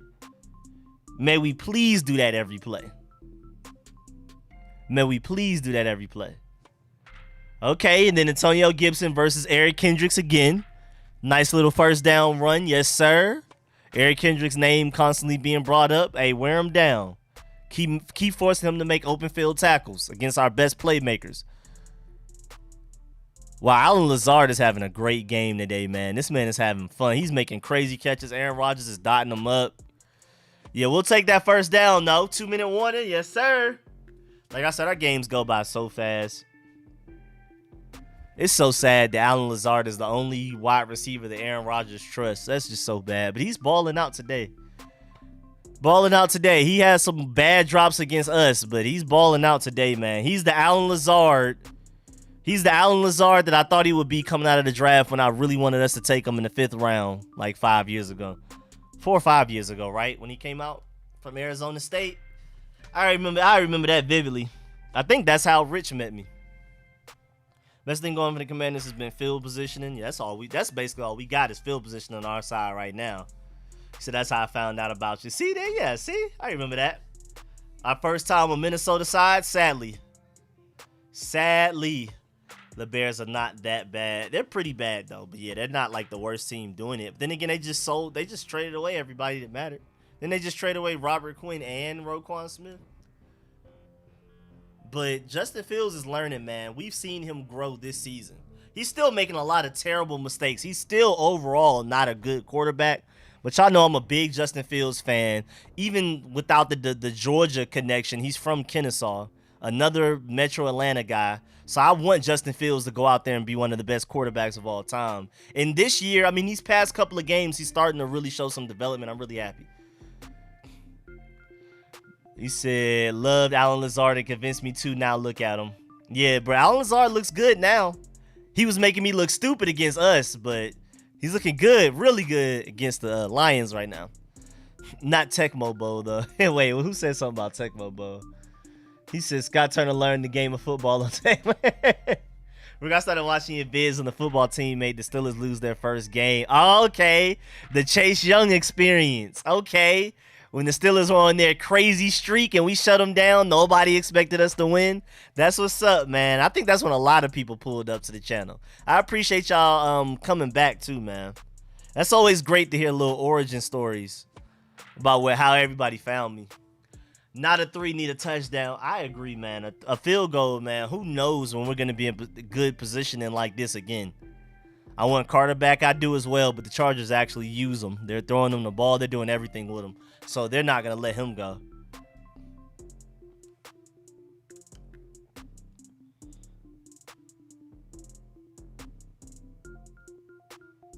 Wait, they're doing a Fairly Odd Parents reboot, like a real life. Ugh, that looks terrible. That looks terrible. All right, 2nd and 10. 2nd and 10. First play, not a good play. We'll see what's going on. That man Cornelius Lucas not looking too good right now, man. That looked like a middle linebacker. Was that a middle linebacker doing him like that? That wasn't even an edge rusher, was it? The Bengals up 28-0. I don't know. They're having fun. Having fun. They're having fun. My boy MTM with the donation again, man. Appreciate that, Rico. What are the top 3 adjectives we need? ADG, we need coming back. ADJ. Wait, we need coming back. Wait, what we talking about? Oh, that's Zadarius Smith. Oh, that's my fault. Okay, never mind. Okay, that is an edge rusher. I just saw 50. I just saw 50 something. I was like, no, there's no way Cornelius Lucas. Okay, that's Zadarius Smith. It seems like he is having a better year for the Vikings than he did even for the Packers last year. But yeah, man, appreciate the donation, MTM. ADJ, what do you mean? ADJ, I'm trying to think. Free agents, maybe? But yeah, we'll take that offsides. 3rd and 2. He is the line. He is. They line him up everywhere. Yeah, I liked a lot of what I saw from him last year with the Packers, but he's been having an even better season this year. Yeah, Vikings pass rusher, no joke. I don't think it's the worst that we face though. I think the Eagles and Cowboys definitely a little bit scarier. But I keep running the same play. Well, at least we got the first down, though. I will take it. We just cannot find Logan Thomas. We just can't get him the ball. We target him. It's just always something bad happening. It's Taylor Heineke's fault. It's whoever's fault, man. It's bad. We just can't. Taylor cannot find Logan Thomas. It just hasn't worked. I don't know what's wrong. It doesn't look like it's Logan Thomas's fault, but it's just bad. Logan Thomas was too wide open for that. Logan Thomas was way too open. I didn't even know Logan Thomas could fly like that. I didn't know he had that level of burst to even get that off like that. Okay, Terry McLaurin, we needed that, man. Boy, we needed that one. Yes, sir. Yes, sir. Look at us moving the ball. This is a touchdown drive right here, man. It feels like it. It feels like it, man. This feels like one of them touchdown drives, man. I'm liking it. Taylor Heineke with some time in the pocket, finally. Offensive line finally blocked somebody. And, you know, he was able to complete the pass. Nah, me picking the Jacksonville Jaguars, if I end up not winning the football pool because of that, I'm going to be livid. Because, like, that's just crazy. We need point. We need touchdown, please. We need a touchdown, please. He's trying to throw hospital balls. I mean, that's Taylor Heineke's specialty. We know that.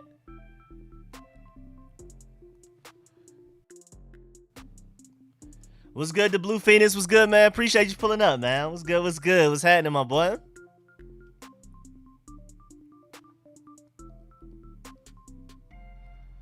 All right, man.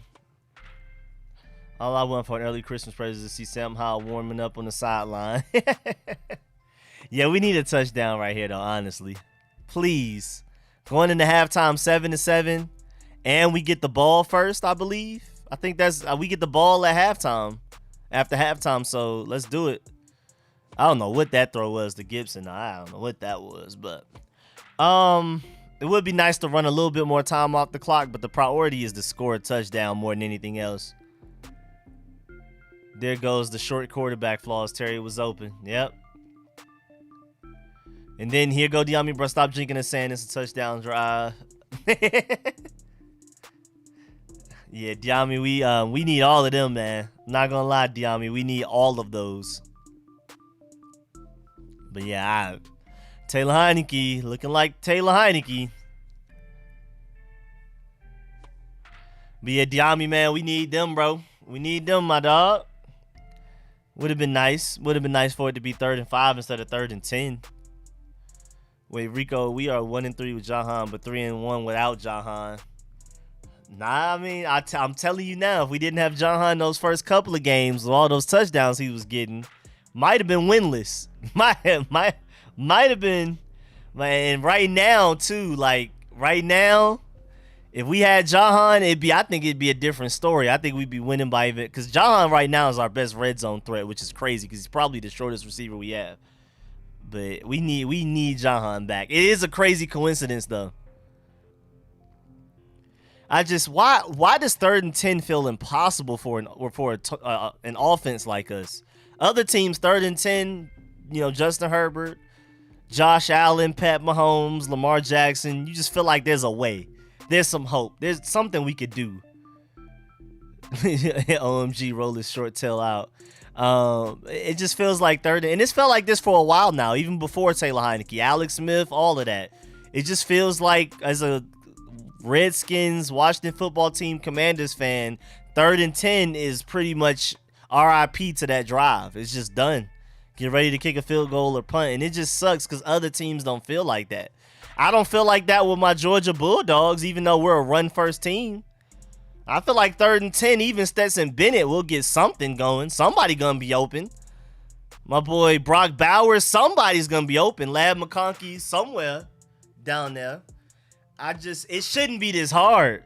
Don't compare Herbert to Mahomes and Allen.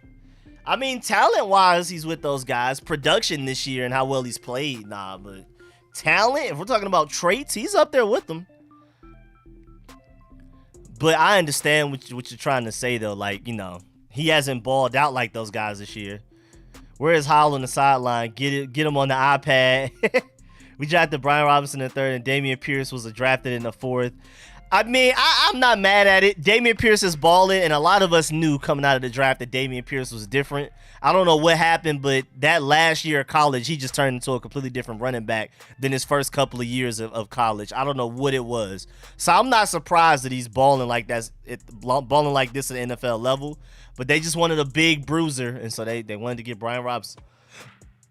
They wanted a big, tall bruiser. My boy Jaden L with another donation, man.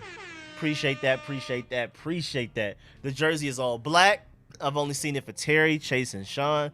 Sent you text on Twitter. It's not the blackout jersey. It's called Reflective. It's limited and really nicely done. First of all, appreciate the donation again, my boy Jaden. Let me go check that out real quick. And oh yeah, also shouts out to Joey Slop for making the kick. We're down 7-3. 37 seconds left in the second quarter. Again, our games go by faster than everybody else. You got some teams out here. Some teams, we got the Cincinnati game, 3 minutes left. Jets game, 2 minutes 30. New England game, almost 2 minutes. Well, at least Miami and Chicago, 25 seconds left, so they're even further ahead than we are. Oh, Lord, not like this. Don't allow them to get in field goal range this easily. Pierce fights through tackles like no other. Nah, he's great. I was like, again, I'm with you. I love Pierce. I'm just trying to speak from the point of view of the Commanders as to why we took Brian Robinson over Pierce. I think they went with the no fumbling and just the fact that he's a bigger guy.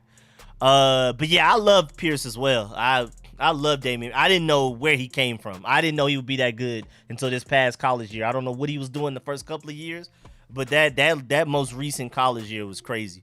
My boy Michael Santiago, appreciate the donation, man. Appreciate that. Just a 30-minute drive to get Lamar.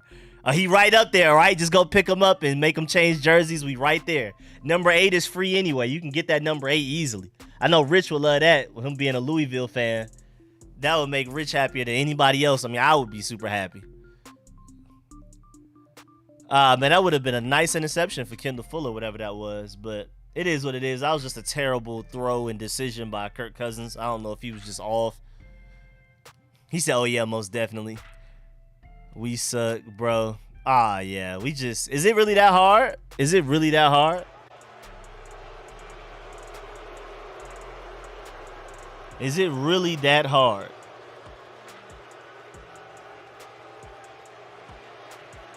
Is it really that hard? Honestly, like, do we really suck that much? I mean, it took us all of that time, all of that effort of grinding and clawing and bleeding. We got beat up and did everything we could to get the 3 points we got. I mean, we put our hearts on the line for 3 points, and then they come down here and look like they're destined to get 3 points like it's nothing. And yeah, man, I hate the fact that I picked the Jaguars. Like, and even Green Bay is losing right now. I hate football. Why did I pick Jacksonville, man? I thought I picked the Raiders before I even checked, so I don't know what I was thinking the day I made these picks. I'm sad. Yeah, I don't know what zone we were running for Cameron Crowe to be that far down and Bobby McCain to be that far up on Adam Thielen, but gotta be better. Hey, Rico, did you see my Liberty fans all the way to the SEC team? Arkansas beat them. Oh, yeah, Sebastian, yeah. Shouts out to Liberty, man. I spoke about that briefly earlier in the stream before the game started. We were talking about college football. We were talking about my Georgia, talking about everything that happened. Briefly, though, we didn't dive too much into it, but I said shouts out to Liberty because they look pretty good, too. In 37 seconds, they might score a touchdown. Good grief. Hey, man. If anybody going to find a way, the Commander's going to do it. Oh, Patrick Beverly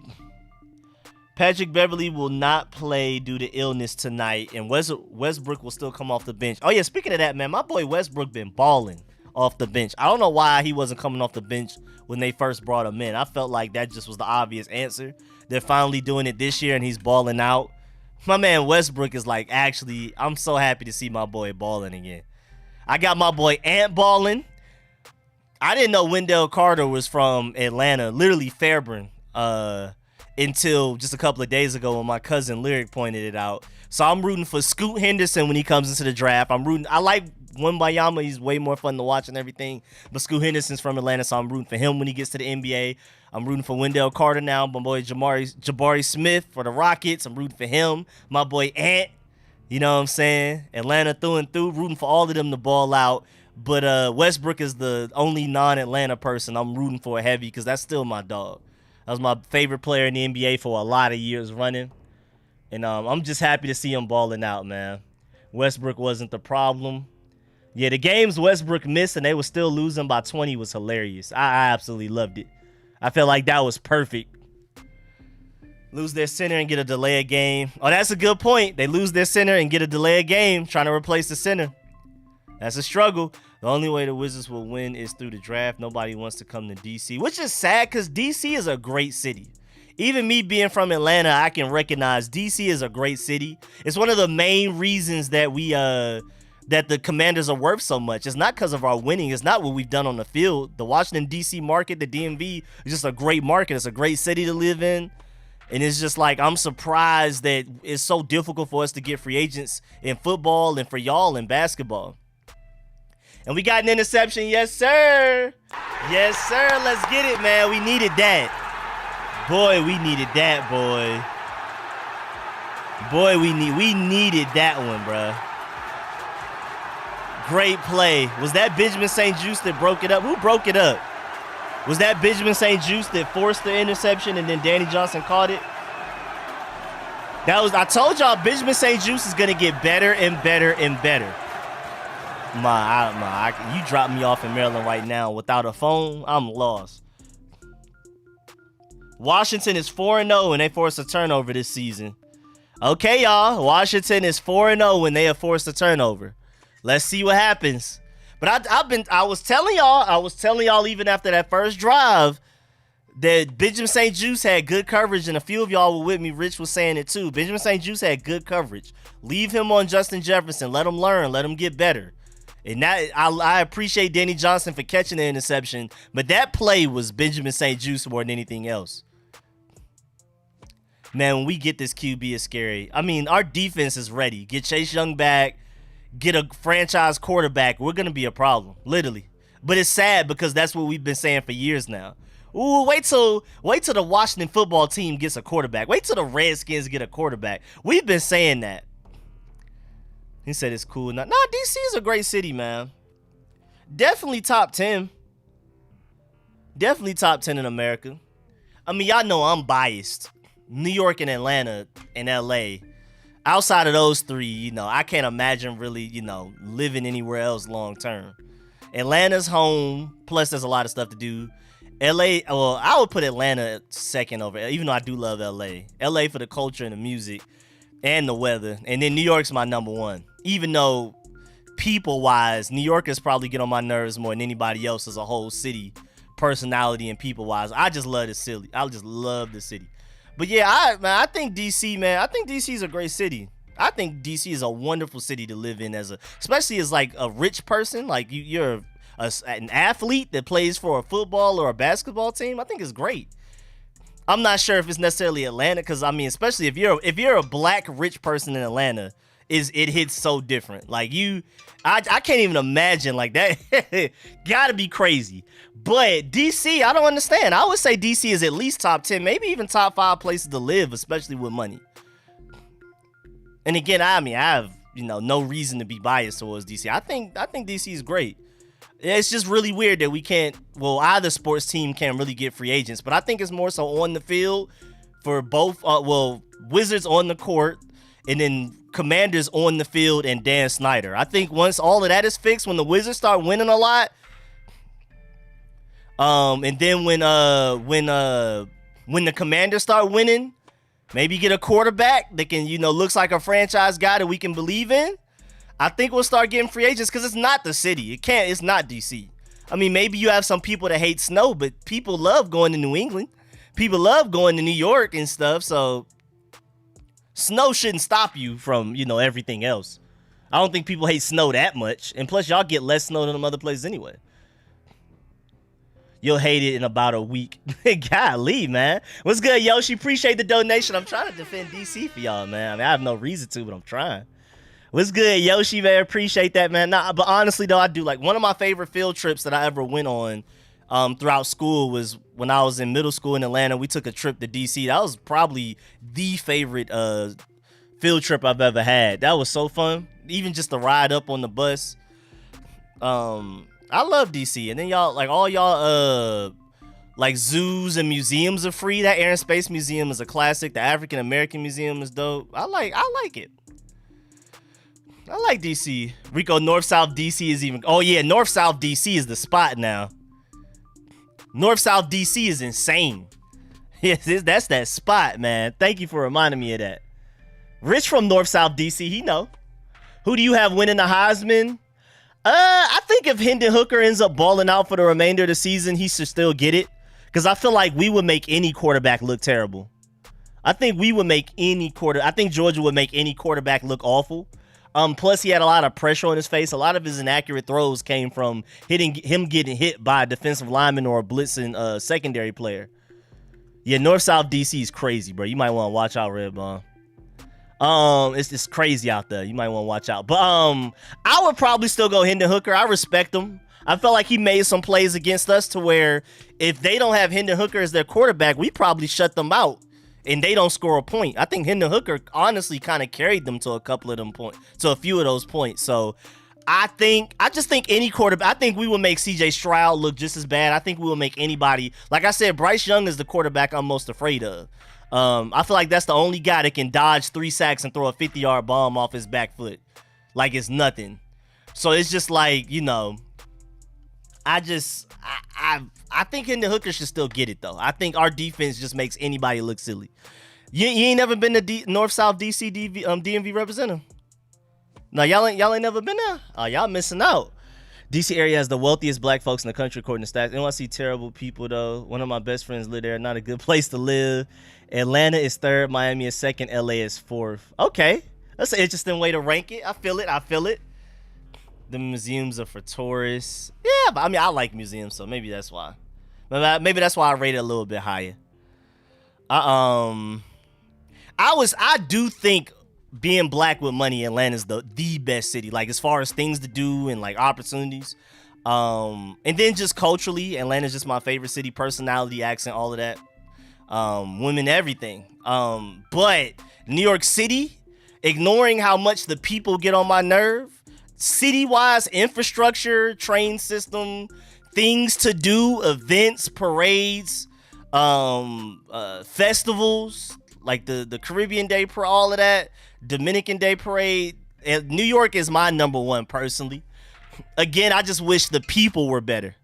I just wish the people were better. And I have a lot of great people I know from New York, but overall, man, New Yorkers do get on my nerve quite a bit, man. Just the average New Yorker. But I have a lot of like really close friends and a lot of people I really rock with from there. Not all New Yorkers are loud and angry. I think New York is a close second. Yeah, Atlanta's got some. You don't have Austin. I've never been to Austin. I don't even know what's in Austin. I know Austin has one of those cons, like Comic-Con or one of them. That's all I know about Austin. I don't know anything else about Austin, me personally. NYC smells and has puppy-sized rats. I don't care about that type of stuff, though. I'll take, because New York is the best and worst city at the same time. I'll take the terrible with the great any day. I prefer that than boring in the middle. So I love New York City is my favorite city. I don't even think it's close. Even going to Paris, going all around America, LA. I love LA, but I don't know. For me, for what I need, and that's lack of boredom, that's infinite events, that's free stuff to do, free stuff to see, beautiful train and public transportation system, New York got it. Again, I just wish the people were better. If I had to rank people, New York City would be somewhere in the bottom. But like city infrastructure and festivals and things to do every week, I got New York. I absolutely love New York and I miss New York. But again, if the people were better, it would be perfect. That's the only thing holding New York back for me. And it does smell bad, but again, I prefer to take the terrible with the great than just the middle of just boring. New York train I like being on the train, especially the above ground trains like the J train, the N train when you're going towards Coney Island and Brooklyn, the 7 train after you get out of Manhattan. I still feel like I just came to New York for the first time, even every day, even when I lived in New York. I don't know. It's the perfect city for me. Again, other than the snow and the people. New Mexico have been Washington fan all alone. Oh, my boy Nate over there isolated. Somebody invite him to the DMV so he can be around his people. I gotta make a trip to the DMV just because of the fact that y'all have like Commander's gear and Five Below and Walmart and stuff like that. I need to come up there to get my Commander's gear because you know how hard it is to find Commander's gear in Atlanta. I'd be happy when I see a Commander's hat and lids, and they're supposed to have everybody and everything. And you know how hard that is? You know how hard it is to find a hat and lids in Atlanta, let alone a Commander's jersey or a sweater. So I still need to come up to the DMV at least for that. And yeah, I love the New York train. I absolutely love it. I'd be happy. Even when I move up there and I take my car, I'm gonna still ride the train. I love the train. Plus, it's so safe. I mean, of course, you know, that's relative. But out of all big cities, New York is way safer than at least Atlanta. I can't speak on DC. I can't speak on a lot of other places. But compared to Atlanta, like, it's just way more peaceful, I guess, in a way. And it's just, I don't know. I just love New York. Again, the people just got to be better. Just the overall personality of people. They got some work to do. My boy Jaden with the donation, man. Appreciate that. It's on NFL Shopping Fanatics. Look it up. I sent you 2 tweets. Bet. Where'd you send it? I looked at my DMs, but I didn't see the pictures. Let me see. Did you send me a tweet through at me? Would you say New York public transportation? Atlanta has one of the worst public transportation systems you'll ever get on. It's literally a plus sign, and the buses barely go anywhere. Our transportation system is literally a plus sign. And most people that are actually from like real Atlanta and stuff, most of us have no access to it. I have to drive to the bus. I have to drive to the train station. At that point, might as well drive all the way over there. Atlanta has one of the worst. New York has one of the best. New York's public transportation isn't as good as Paris's. And I've heard Tokyo's is really good, but I've never been. But it's way better than anything I've seen in America. It's terrible. But yeah, our train system is a plus sign. So if you're anywhere in between, or if you're anywhere on the outskirts, no train. I literally have to drive 15 minutes to the train station if I want to take the train. But it's like at that point, you literally might as well just go ahead and drive all the way there unless you're worried about parking. Only time I used to use a train in Atlanta was when I used to go to Georgia State while I was in high school. I did dual enrollment, so I would park at my train station for the free parking, and then take the train up to Georgia State, take the train back, and then drive back to high school. That's the only reason I've ever really had a reason. Paying a dub to park anywhere in DC, and that's cheap. Yeah, that's sad. Atlanta does have random good free parking spaces. You just got to know. Shai knows. Shai is one of them guys that can tell you anywhere to park free. Any city he lives in, he got you. I only know where to park free in Atlanta because of him. For his paying for the train last Monday, and now they have police everywhere, all the train stations. Oh yeah, New York's trying to crack down on that too. They have people undercover in New York. They will have somebody in like regular bum clothes, little 20-something-year-old little Asian kid, and he's technically like undercover waiting for people to try to hop the thing, and then they'll give you a fine and stuff like that. New York's trying to crack down on it too. But y'all know New York has the angriest, most aggressive, most dominant police force in America by far. They a gang themselves. So, I mean, nobody should be surprised by that. New York has the most dominant police force by far in the country. It's not even close. The Dolphins were on the Bears, 8 seconds left, and didn't get a single point. Hey, that's what you get for taking risks. Run Curtis Samuel Moore. Yeah, that run up the middle through the A-gap was beautiful. That little 12, 13-yard run. Yep, Westside also about a mile from Cottonwood Mall. But we literally be talking about everything but football in this stream. But I'm pretty sure that's why a lot of y'all pull up, though. I mean, it just ain't really much to talk about. I mean, just a summary. The defensive line doing pretty well. That's the only reason that the Vikings haven't scored even more points. Our secondary's had clutch moments. I think Benjamin St-Juste, I mean, granted, you're one-on-one with Justin Jefferson with no safety help. I think he's doing an excellent job with that situation. That's what he has to deal with. And again, I've been saying I think we need to go corner top of the draft, round 1, round 2, find us a number 1 corner so Benjamin St-Juste can be an elite, really good to elite second corner right now. I think he could be a really good cornerback too, but right now he's cornerback 1, literally one-on-one with Justin Jefferson, one of the best route running wide receivers in the NFL, and he's not getting separation. Every great play Justin Jefferson has made against Benjamin St-Juste has been a contested catch with a really good ball from Kirk Cousins that I don't expect him to make consistently. Benjamin St-Juste has been there step for step with him against one of the best route runners. I'm okay with that. I like from what I'm seeing from Benjamin St-Juste right now. The secondary has some issues they need to figure out with guys being wide open like they just were to end the half, up until that interception. And our offense, I mean, again, our offense has been terrible all season for the most part. Again, I'm going to give y'all this statistic again. We're on a 3-game win streak, but it's not a good one, at least offensively. The Commanders have won their last 3 games despite scoring 52 points in a 3-game win streak. The fewest by an NFL team during a 3-game win streak since the Broncos only scored 50 in 2011 on their 3-game win streak. So our offense is historically bad for a team that's on a 3-game win streak. Teams that are on 3-game win streaks typically don't score as few points as we do. It just doesn't happen. Hasn't happened since 2011. That's how bad our offense has been. We got to be better. The defense is literally carrying this team to wins.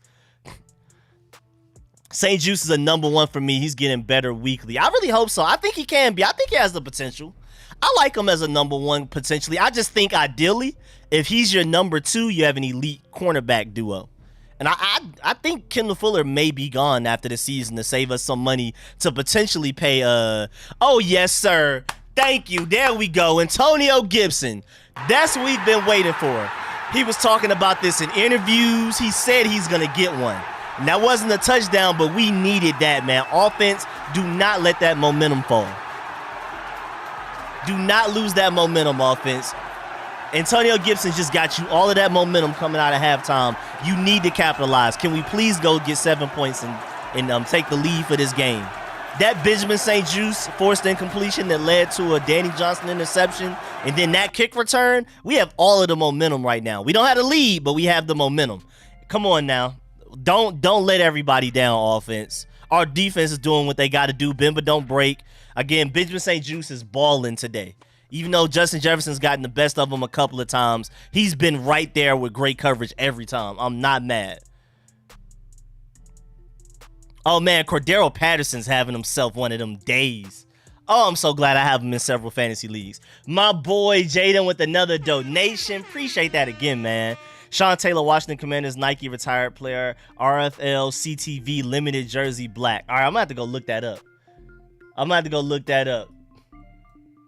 Man, appreciate that, Jaden, man. Appreciate that big time. The multiple donations, man. You really don't have to do that. I really appreciate that. Let me look up this jersey, though. Let me see. Oh, this all black one with the silver. Oh, this is hard, Jaden. I see it now with the little military. Oh, yeah, that jersey, I might have to give me one of them. That jersey's crazy. That jersey's crazy. Yep, there goes your boy Taylor Heinicke with another bad ball, but the receiver bails him out. I will take it. I will take it. That's Taylor Heinicke for you. Terrible throw. Receivers make a great play. It works out. We have all of the momentum right now. All of it. Every bit of momentum. Every bit of momentum right now, boy.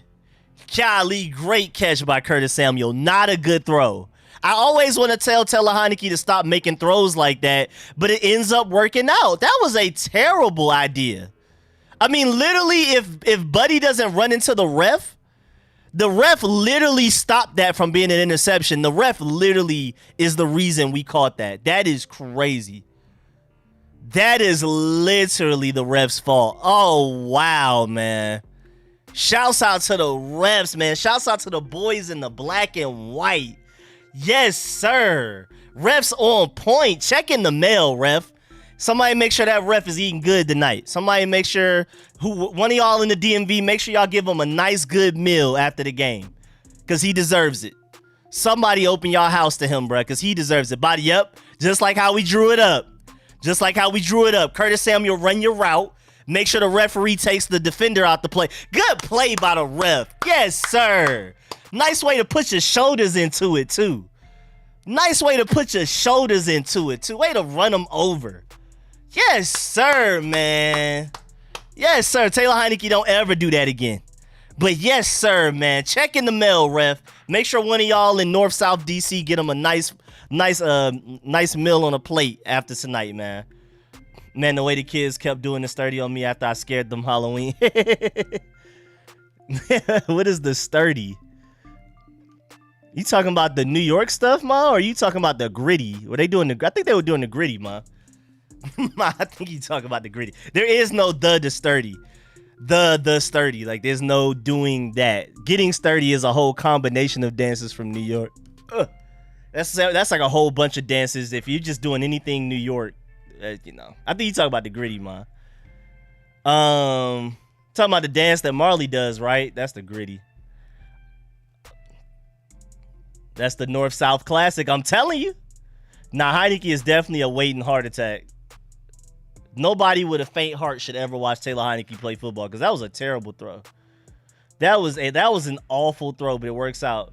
The kids kept yelling sturdy. Yeah, I think they're just confused. They're young and from Atlanta, so I guess they just don't know better. If they were getting sturdy, they were doing the New York dances. I don't know. I wasn't even paying attention to them little kids, so I couldn't tell you. I could be wrong. What's good, Jaden L, with another donation, man? I really appreciate that. Every time, man. You don't understand. Matter of fact, you've been going crazy. Got to give you the Vegeta real quick, man. Appreciate that big time. Yes, sir. And, yeah, I saw it. I went and pulled it up, man. This jersey is insane, actually. Matter of fact, I can show everybody. Yo, this jersey's kind of cold. This Sean Taylor one. You see, like, the sleeves on it? It's kind of cold, man. You on one with this one, Jaden. I might have to go get one of these, Jaden, for real. Might have to go get one of them. I like that jersey. Drake London, by the way, you should check it out. Wait, he just robbed Drake London. Wait, what happened? That was a Hail Mary that got lucky. Yeah, again, I'm not telling Taylor Heinicke to ever throw that again. What jersey you was talking about? You saw the one I just put on the screen? Where did it go? Good touchdown. Yes, sir. I'll take it. I will take it. Yes, sir. Yes, sir. Yes, sir.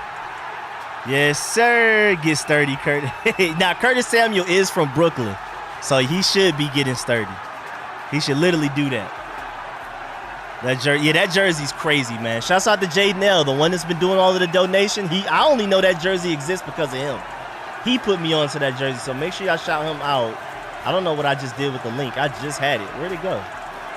Where'd the jersey just go? Last year, that's getting picked off. Rico played a fight song for that. Yeah, Curtis from Brooklyn, man.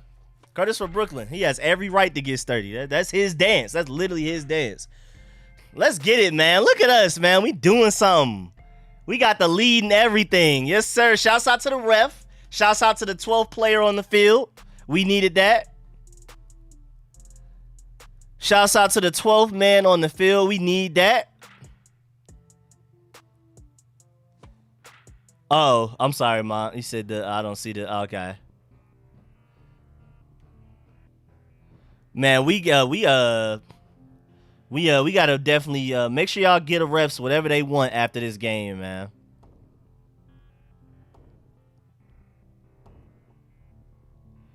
Make sure y'all give the refs whatever they want, man. Make sure, like, whatever they ask for, whatever meal, whatever you gotta give them, a place to sleep tonight. You know what I'm saying? Let them have whatever they need. If y'all are in the DMV and a ref needs a place to stay tonight, you gotta extend that, because that play doesn't happen without him. I don't know, man. Taylor Heinicke may have a luck factor to him. It catches up to him eventually, but this is literally to the Taylor Heinicke experience. He's not played well today. Now, granted, Scott Turner, it's a lot on him. It's a lot on the offensive line as well, but he has not played well. And hey, man, there's just a certain level of luck that comes with them that's just insane. From boy Joan, we still in the kitchen. Hey, man, do what you got to do. Whatever's working was ever working. Steak and shrimp is on me, ref in a blanket. Yes, sir, man. Make sure y'all treat them refs real good tonight, man. Honestly, if I were in the DMV, I'd dress like a ref and let everybody give me free food. Honestly, if I were to if I were in the DMV, I would literally just buy a random ref outfit from Amazon and what's it called? Oh yeah, that's the New York dance. Yeah, so they were getting okay. Yeah, they were definitely getting sturdy. The dance isn't the sturdy. It's not. That's the name. That's not the name of the dance. That's just the name of, like, I don't know an equivalent for it, but like it just basically encompasses any New York dance. New York can come up with a new dance today, and it will still be classified as getting sturdy. It's just a New York thing. All right, defense looking like a little something. We got the momentum. Literally throws up an effort pass every week, and his prayers get answered. I'm rocking with it. Yeah, I just don't get it. But hey, at least Kirk Cousins, with the pressure hitting him, the more he gets hit, the shakier he gets. So I'm glad, man. I'm really glad that we're getting these hits on Kirk Cousins. Even if it's not a sack, we're getting hits on Kirk Cousins, and it's gonna add up, man. He's feeling that pressure. He's getting less accurate. He's starting to get a little fidgety in the pocket. We should be straight. Getting sturdy is the equivalent to getting right or turning up. Yeah, that's like the closest thing to it. It's not like a direct parallel, but it is like, that's the closest way I guess to describe it. Boston got a dark visor on like he liked that. Hey, man, leave Boston alone, man. He trying out there, man. We need him. Support Boston. We need him right now. We need him. Let him work. Yep, here we go. TJ Hawkinson. I don't know why the Lions traded him to the Vikings right before we played them. I don't know what we did to the Lions to deserve that. I don't know why they hate us more than they hate the Vikings. I mean, they gave them one of their top playmakers in an interdivision trade. Like, why? Why, bro? I'm thinking the same thing. Why do we have to play Hawkinson? There's no reason we're playing this guy for the second time this year, and we don't even play in the NFC North. Why would you trade within your own division? So literally my conclusion is that they hate us more than they hate the Vikings. Bro, I'm telling you, bro. Like I said, if I were in the DMV right now, I would buy a random black and white shirt from Old Navy if I got to, and walk around with a little ref black hat from Lids or something, and act like I'm a ref, and I'm gonna end up getting treated to all kinds of meals. Y'all better take advantage of it now. If you need a meal, dress up like a ref right now, because somebody in DMV gonna help you. The way that went, don't call a flag on that, right? We good? All right, cool. Good job, defense. What's good, Lyriq? Lyriq, you see the ref? You see the ref helping us win? I don't know if you saw the play, but the ref is literally giving us this win right now. Wait, the Bears are not playing with y'all right now? Wait, the Bears aren't playing with y'all? My boy Justin Fields balling? Man, I love to hear Justin Fields balling, man. I love that. I absolutely love to hear that. All right, Jonathan Allen doing his thing. Kendall Fuller's having one of his best games of this season. I don't know what he figured out today, but he figured something out. And Justin Fields, oh my Lord, I love to see it. My boy Justin Fields with a 61-yard touchdown run. Absolutely love hearing that. But Jonathan Allen with that great play on second down. Thank you. Come on, defense. Come on, defense. 3rd and 11, get off the field. Yeah, Lyriq, did you see how the ref literally helped us score? I don't know if you saw it, but the ref literally is the reason we scored that touchdown. Like, literally. What's good, what's good? Oh, yes, sir. Good job, defense. Way to get off the field. We have all of the momentum going from that. It literally started with St. Juice. All of this momentum we have right now, literally, great play by Bobby McCain, by the way. All of this momentum is literally from the St. Juice, bat the ball up, one-on-one one-on-one with Justin Jefferson, one of the best route-running receivers in the NFL. Lock them up, no safety help, bat the ball up, and then you got Danny Johnson to pick it off, then Antonio Gibson with the return, then the Curtis Samuel play, and our defense is, everybody's feeding off of each other right now. We're doing really well right now. Everybody's feeding off of each other. We have a lot of momentum. Everybody's doing their thing. I don't know what Dax Milne planned on doing with that spin move, just like Scott Turner calling the wrong play by accident earlier, where I think his finger slipped. He meant to call the play that was the X button. He meant to call 4 corners, but, I mean, 4 verticals. He meant to call 4 verts, and he tried to press X, but he accidentally pressed A and ended up calling a QB draw on that 3rd and 7 in the first quarter. I think Dax Milne meant to hit the speed boost button, but he hit the spin move button. You know, it's a mistake we all make right there. You know what I'm saying? Dax Milne just made an honest mistake. He hit the wrong button. His finger slipped. It's okay. It's okay, man. It is okay. It's okay, Dax Milne. I understand. I've done that before. Trying to hit the turbo, hit the spin move. We've all done it. It's okay. You said, oh, yeah, definitely RIP to Mama Rivera for sure. This game is definitely for her. This game is definitely for her. We got to win this game for her, if anything. Got to win this game for her for sure, man. This football pool looks crazy right now. Anybody can win it. Who knows? Long as he holds on to the ball. 2 completely different things. Good play by Bobby. Juke stick. Bro, I'm telling you, his finger slipped, bro. Your finger never slipped. Your finger never slipped playing Madden. Come on now, man. Give Dax Milne a little bit of leeway, man. Your finger slips sometimes. You are tied for first place. It's 5 of us.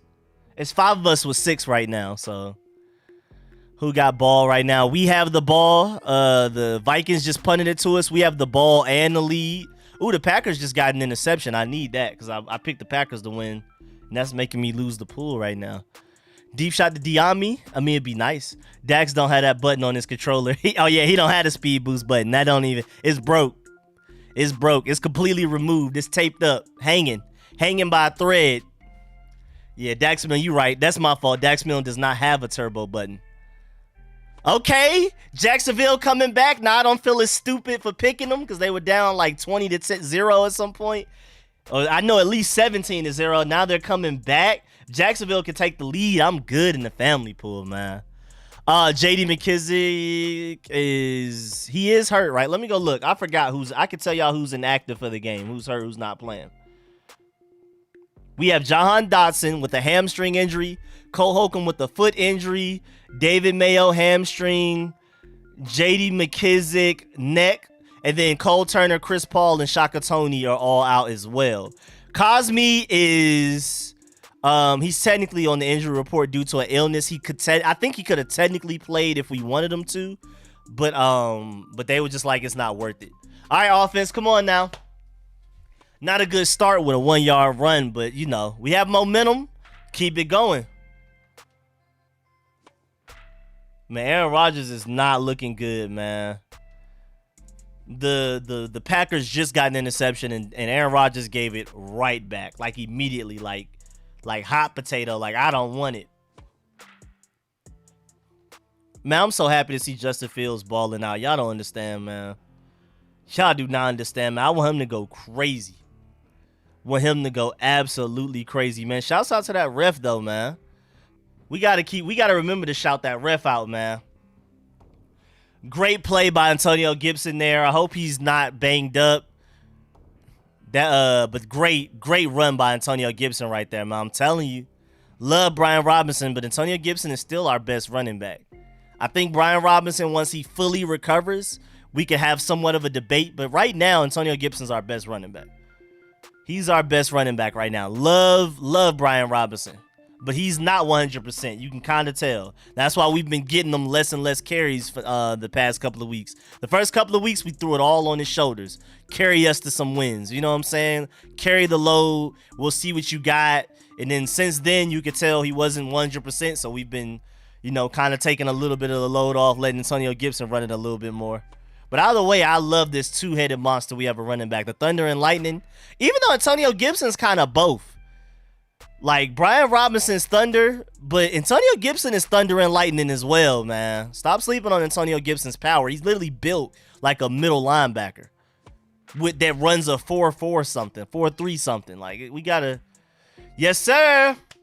Yes, sir. We'll take that first down. We will take that first down for sure. Be better with us than their current. That's a good point, Zelic. That's a good point. Aaron Rodgers and Russell Wilson would have better receivers and running backs if they would have came to us rather than those teams that they said were better than us. That's very true. Very true. Very, very true. They would literally be having more fun with us than their current teams.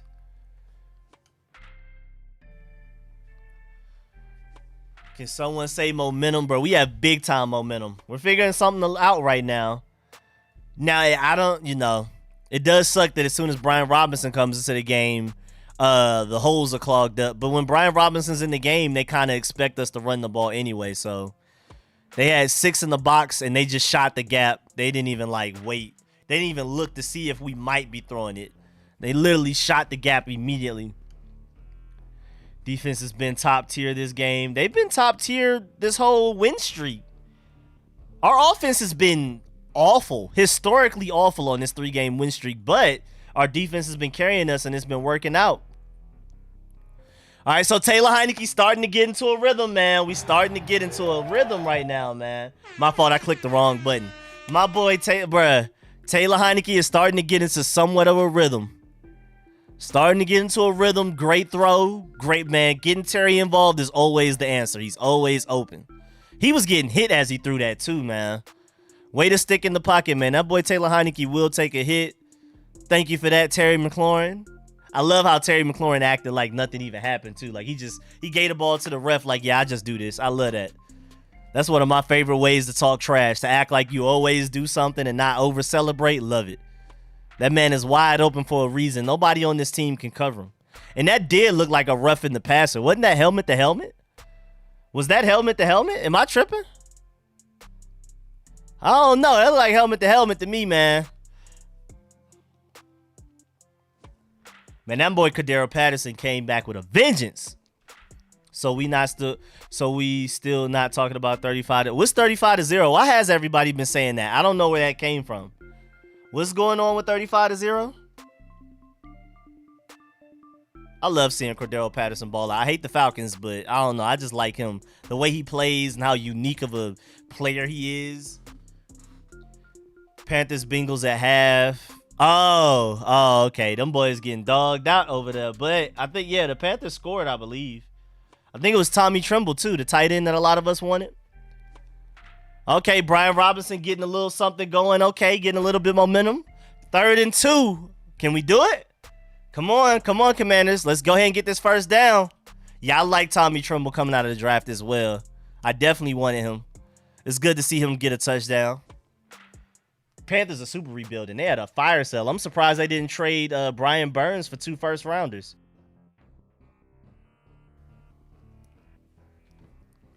This is a nice drive. Yep. We have the momentum. We're keeping the Vikings defense on the field.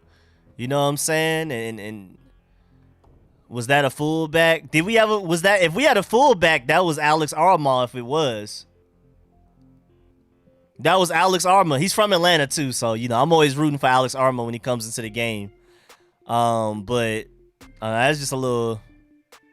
That was a really tough play right there to ask him to try to get a first down on 3rd and 2 out of shotgun. That was a little weird, but I don't know what that was. All right, timeout Washington. Looks like we're going for it. That's what it looks like to me, maybe.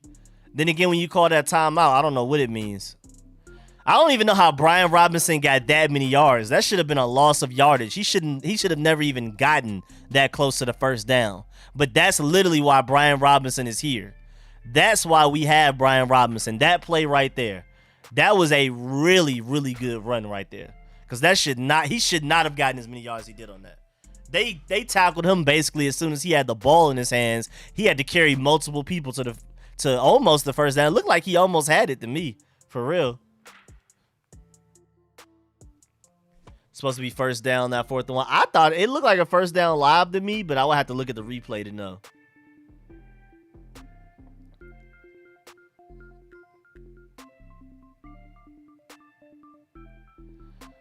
But shouts out to Carolina for finally getting some points on the board. Coaching, what kind of play was that? No blocking.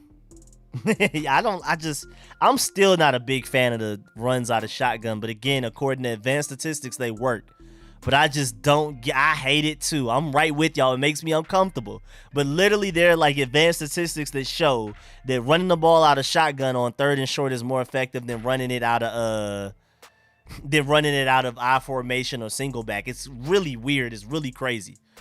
But then again, that's probably skewed by teams that have a better quarterback that can, pose some sort of a throwing threat. Well, we didn't get it. Well, I mean, Taylor Heineke will give it and take it away. He's going to have his good plays. He's going to have what was that plays all of the time. That's just who he is. I mean, the receiver was open enough. If he would have thrown it to Terry McLaurin a little bit sooner, maybe the DB doesn't have a chance to bat it down. But I didn't love that. I mean, the only reason I'm not too mad at the play call is because you give Taylor Heineke an opportunity. Now, Terry McLaurin should have honestly caught that looking at the replay. But you give Taylor Heineke to run with his legs. It's only 1 yard, so when in doubt, Taylor Heineke could be able to get the 1 yard if you need him to. And then you have everybody running the same way as him, so maybe somebody's open. And again, I feel like Terry McLaurin was open enough to where if Taylor Heineke throws it sooner, maybe he catches it. But at the same time, I feel like Terry could have still caught that. I think Terry definitely could have caught that. He definitely, but that just goes to Terry McLaurin being a body catcher. Love him.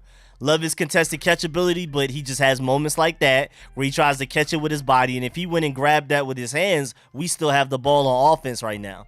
But I don't hate the play call. I think, I think you let Taylor Heineke, if he needs to, run it with his legs. That's what the bootleg is for. You have receivers open. Terry McLaurin was open, and I just don't hate the play call, because then if we would have ran it up the middle and it would have gotten stuffed for a -2, everybody would have been mad that way. I prefer to let Taylor Heineke have options. I mean, all of this love for Taylor Heineke that people overhyping him and stuff, you don't prefer him to have the ball in his hands? If that was Pat Mahomes, that was anybody, even Geno Smith, if that's even Kirk Cousins, you prefer for it to be in his hands and he make the decision to run it or throw it, if he's a good enough quarterback and make the right decision. And again, I blame Terry McLaurin more than anybody on that play, honestly, trying to body catch it.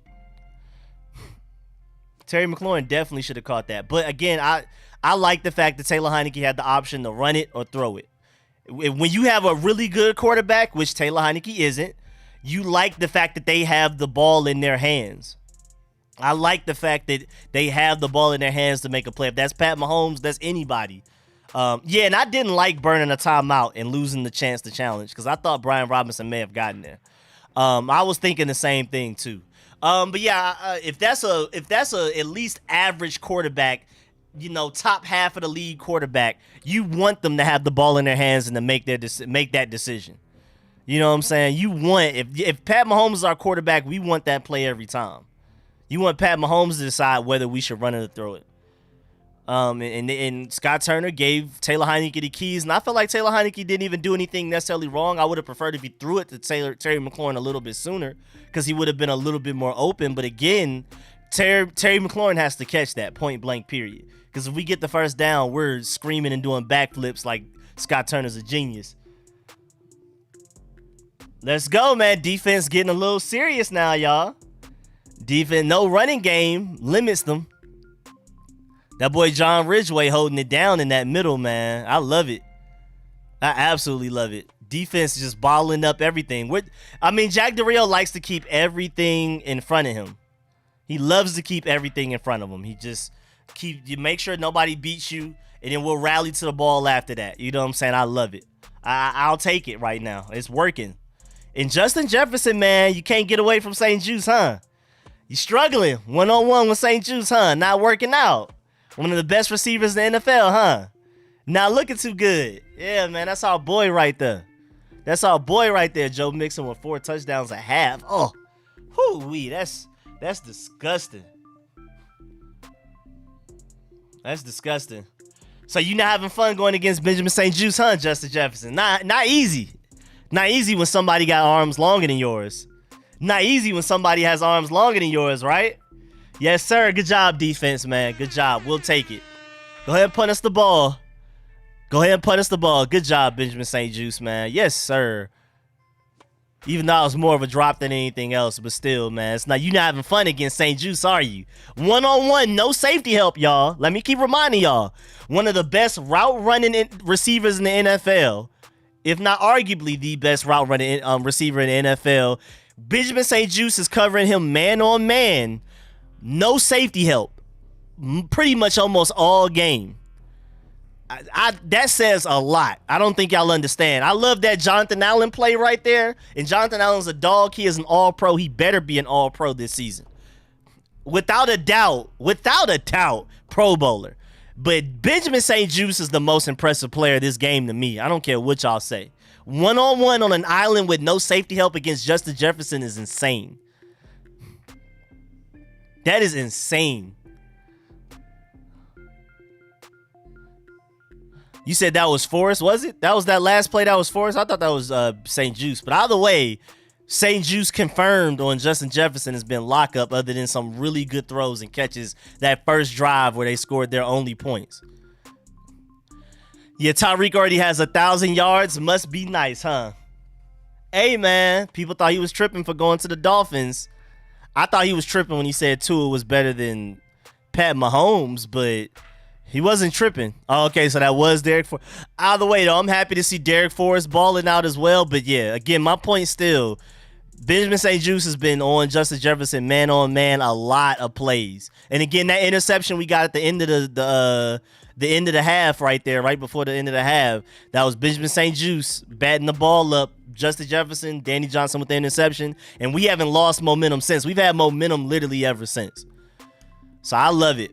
But Jonathan Allen is different. Jonathan Allen and Daron Payne are just different types of guys. We need them both. I really want to make sure we pay Payne. We need to keep Payne. In my honest opinion, I feel like we need to keep Payne. Not gonna lie to you. Why are the Falcons winning, man? Golly, man, y'all trying to mess up my football pool. Chill out, Falcons. Love to see it, Rico voice. Everybody, make sure y'all like up the stream too if you already haven't. I really appreciate it, big time. It's free for y'all and it means the world to me. That's actually my first time saying that. This stream too. I mean, y'all just been on it. We already at like 100 and something likes. I really appreciate it. But again, if you haven't liked the stream yet, appreciate it. Justin Fields is already at 0 sacks right now. I mean, he's still why did I word it like that? Justin Fields is currently at 0 sacks right now. He has been balling. That man is balling right now. Long arms come in handy. Yeah, man. You can't teach length. You can't teach Benjamin St. Juice's length. All right, come on, offense. We need y'all to do a little something for us. We need a little something. Wait, Dax Milne had a good return? Okay. A little bit of return. We need to keep Ridgeway. Yeah, even with Alabama buddy coming back, I like John Ridgeway at the very least on our practice squad. Even though the way John Ridgeway has been playing this season since we've gotten him, I don't know what he did for the Cowboys and why the Cowboys released him. I mean, he's a rookie. He's a rookie that just got drafted, and they released him like 5 weeks into the season, 4 weeks into the season. That's actually really weird. I don't know what he was doing. I don't know what he was doing wrong for them, but he's balling for us. Absolutely. I like what John Ridgeway is doing. I like the run for Brian Robinson to the outside too. I think we need to run Brian Robinson to the outside more because it keeps them on their toes. I like it.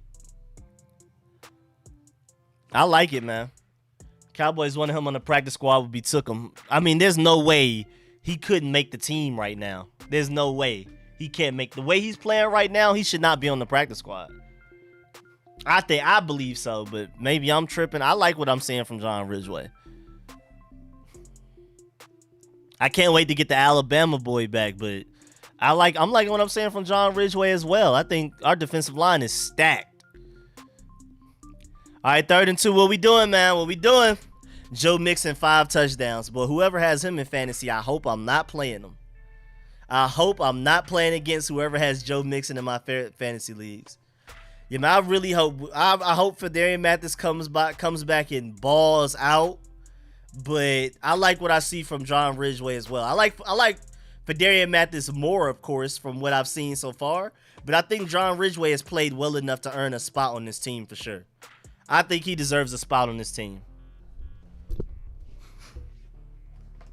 We got the first down. Yes, sir. Yes, sir. I will take it. It's a lot of weird, nervous plays that are like, I wouldn't have done that.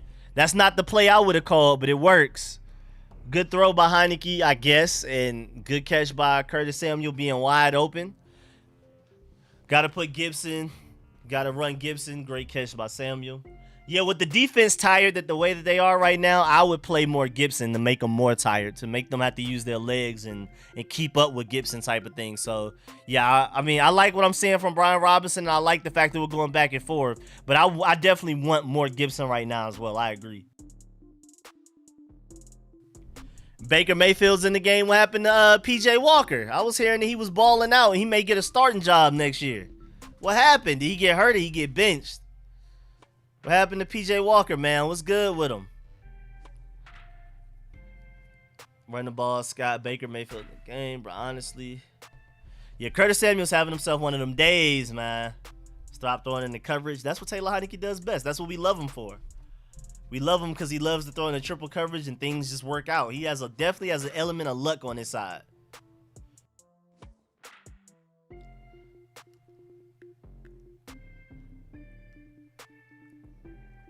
All right, let's see, man. I haven't seen it yet. I'm seeing some Taylor Heineke stuff. Okay, Taylor, I'm seeing it. Taylor Vick, that's what we got. I don't know why we never did this last year. Great spin move. I don't know why we never did this last year. He finally, he hit that B button. He hit the spin move at the right time, unlike Dax Milne. But yeah, man, I love the fact that we're finally running the ball with Taylor Heineke design runs. We never did it last year, which still confuses me. I don't understand. We never ran the ball with Taylor Heineke on purpose. All of his rushing yards were scrambles last year. Then as soon as he gets hurt and Kyle Allen comes into the play, one game we start doing QB design runs.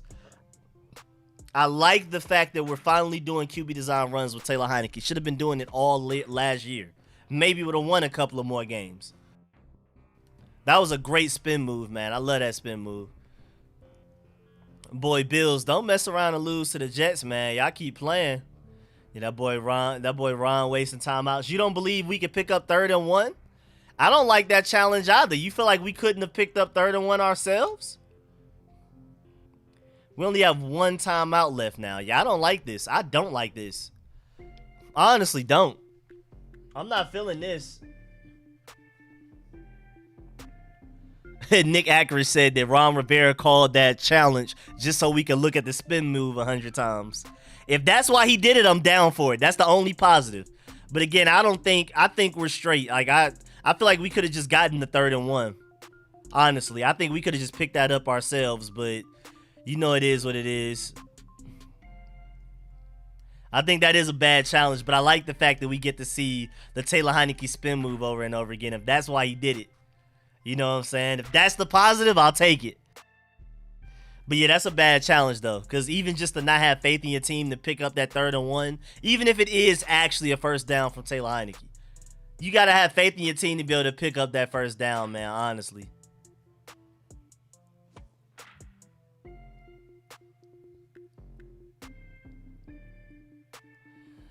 Now we're down 1 timeout. You should have challenged that other play from a while ago. You didn't challenge that, but you challenged this. He's so weird. Ron Rivera's like situational awareness and clock management is awful, like terrible. He's a good general, he's a good disciplinarian, but outside of that, strategist and situational awareness is not good, man. It's not there. Yeah, I definitely agree. I do not like that challenge, man. I do not like that challenge. Oh, wait, Ma, you're winning the pool right now. What changed? Oh, no, I'm winning the pool. Wait. No, something just changed again. What's going on? Now we're all tied with 6. I don't know what happened, but I saw my mom winning by herself for like a second, and then it changed. Yeah, that's definitely a bad challenge. I agree. Again, Ron Rivera, love him as a disciplinarian and as a leader, but a strategist, a play caller, situational awareness, time manager, not good. Average at best. But it is what it is, man. We only have one timeout. That's your fault. The Vikings have all 3 of theirs. Thanks a lot. Yeah, the Jets and Bills game, I don't know what's going on. I have it up too because I got red zone on the side. I don't know what's going on.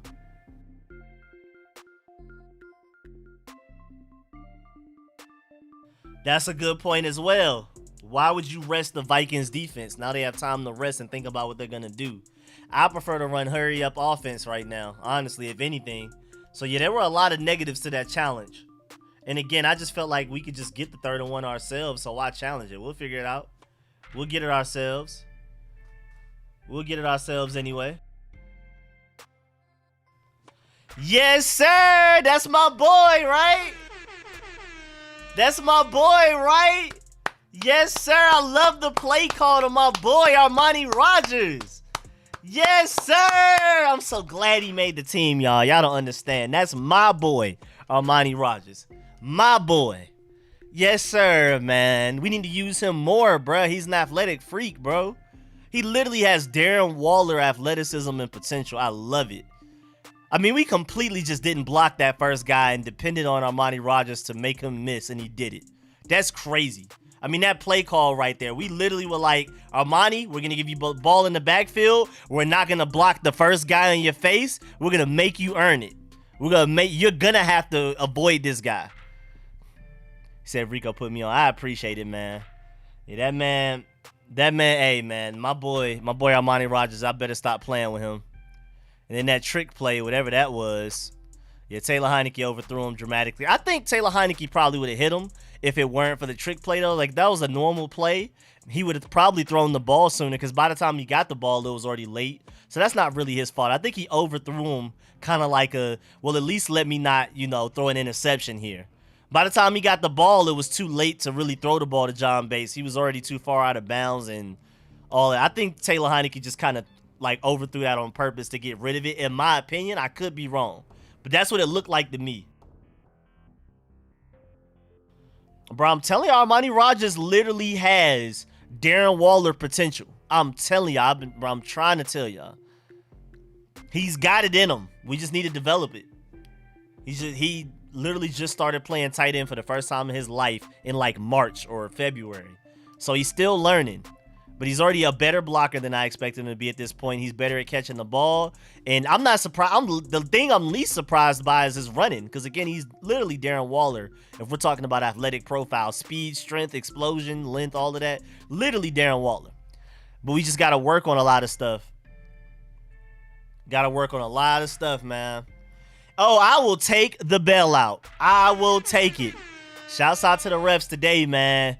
Once Dan Snyder announces that he's finally selling the team, the refs like us suddenly.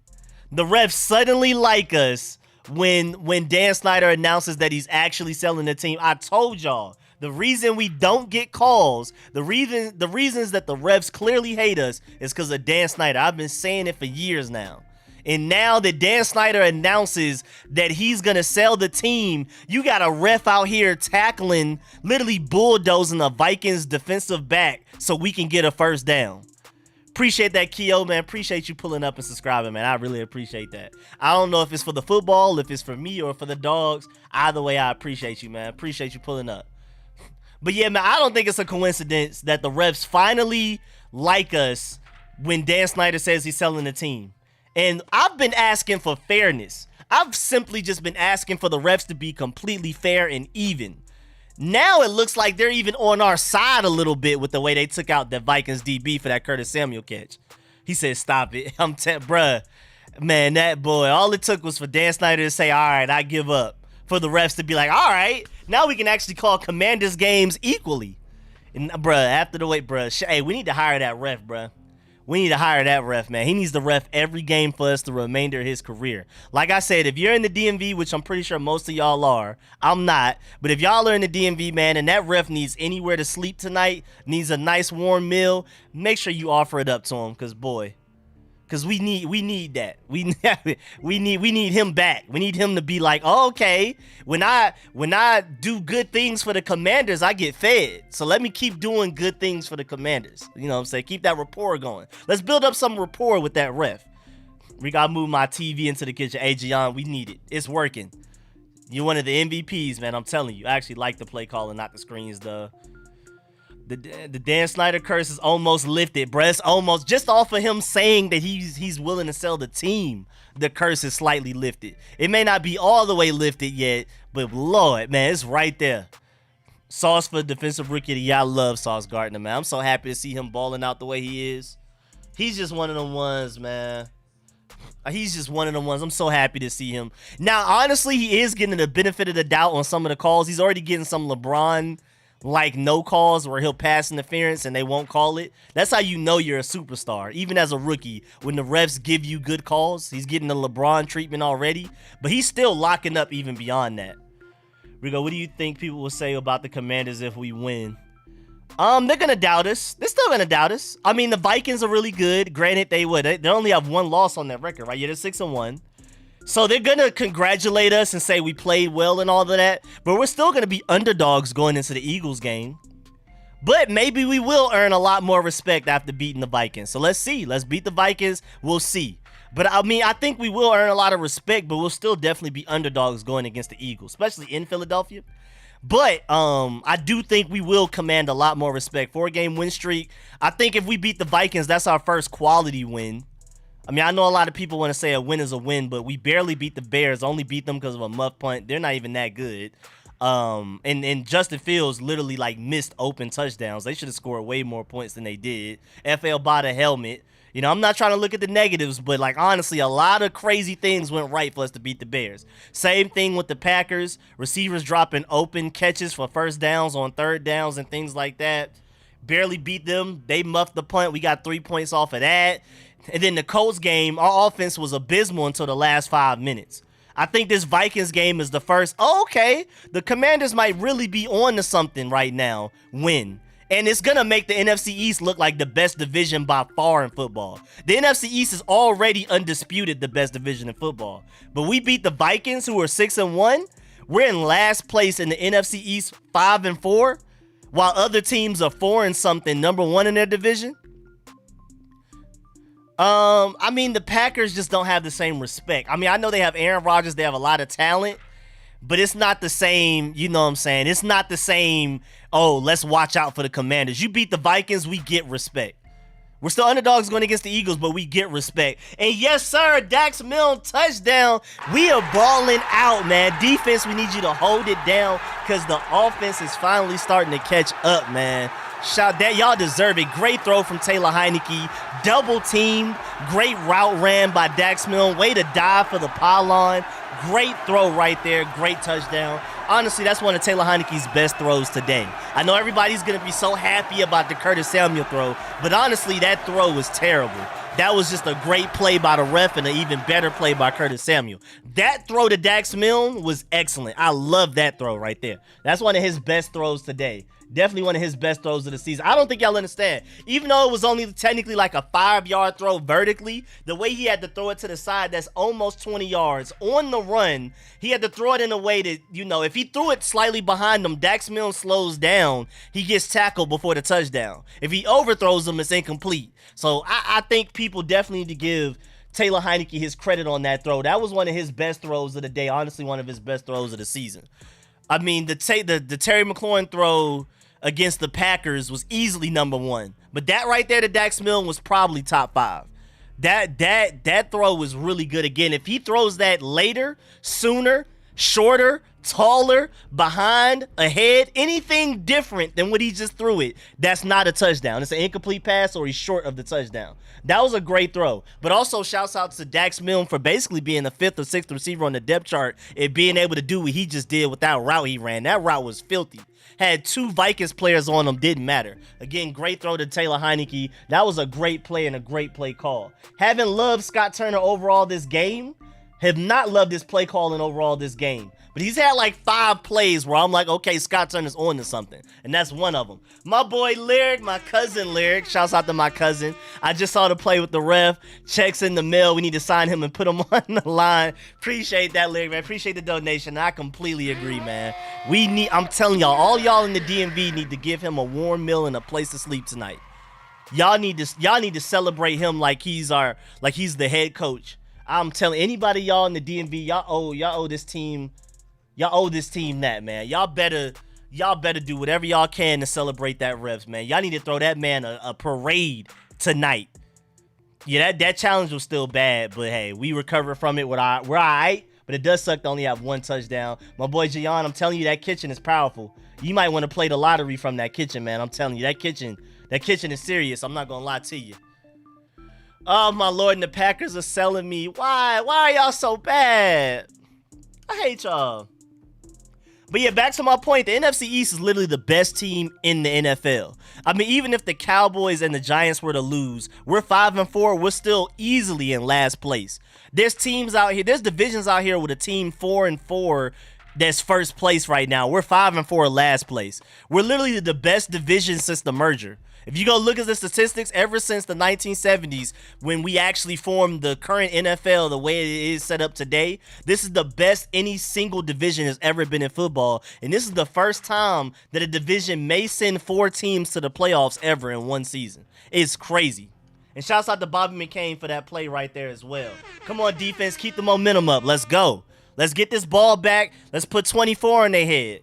And then we can feel pretty good about what's going on right now. I'm still a little nervous. Even up 10, I'm still a little nervous. And defense is playing well. But we need y'all to go ahead and shut this down. We need y'all to shut this down, man. Vikings scored 7 points on their first drive, and that's it. They ain't done not nothing since. Come on, keep going, defense. Keep going, defense. I'm telling you, it all started with that Benjamin St. Juste pass breakup, Danny Johnson interception. We've had momentum since. Antonio Gibson kickoff return after that. Our offense has been clicking. We've literally had the momentum since then, man. 3rd and long. Let's get it, defense. Come on now. Let's get it, defense. 3rd and long. Get off the field. Get off the field. Yeah, Justin Jefferson on lockdown. We not playing. We not playing with him. And then Justin Fields is still running for 30-yard passes. Oh, my Lord. Y'all got to stop playing with Justin Fields on the run, man. Come on now. Yes, sir. That's the perfect way to do it. That's the I couldn't have drawn it up even better. Couldn't have drawn it up any better. Let's go. Benjamin St. Juste, pick 6. What's the flag on? No, there's no way the flag is on us. There's no way every time Benjamin St. Juste does anything well, there's a flag. There's no way. They called it on us? Oh, there's no way, man. St. Juste is having himself a day. You can't call that, refs. Come on, Ray. We was just talking about how good y'all have been. We were just talking about how good y'all have been and how much y'all have been helping us. You can't sell us now. You can't sell us. You can't sell us, refs, bro. That's a good play, in my opinion. That's a good play. I thought that was good. I was just about to say the same thing. Jalen Ramsey would get away with that. Even Sauce Gardner they let get away with that right now. I agree. That could literally be called any play. That could literally be called any play. Any play. Any play. And then there goes, you can't call that back. Benjamin St. Juste sacked the next play. You can't call that back. I bet you can't call that back. Let him play. Let him make plays.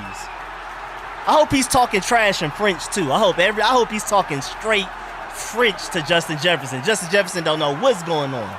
He don't know if he's being serenaded or being talked trash to. Let's go. Talk all that French trash to Justin Jefferson when you see him next play. Talk crazy to him in French. I don't want to hear no English. Bruh, there's no way there's another flag. Talk every bit of that French to Justin Jefferson. He won't know what's going on. Bruh, face mask on who, bro? Face mask on who?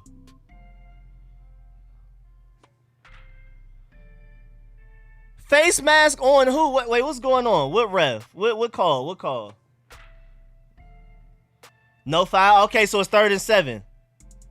No flag. All right, 3rd and 7. 3rd and 7. Can we get off the field? Can we get off the field? Can we get off the field on 3rd and 7 defense? Because this is kind of like Georgia last night, I'm not going to lie, where Georgia was locking up Tennessee, but they kept making up a bunch of random calls for no reason, and then we ended up locking them up anyway, and they didn't score that drive. I'm definitely hoping it's like that.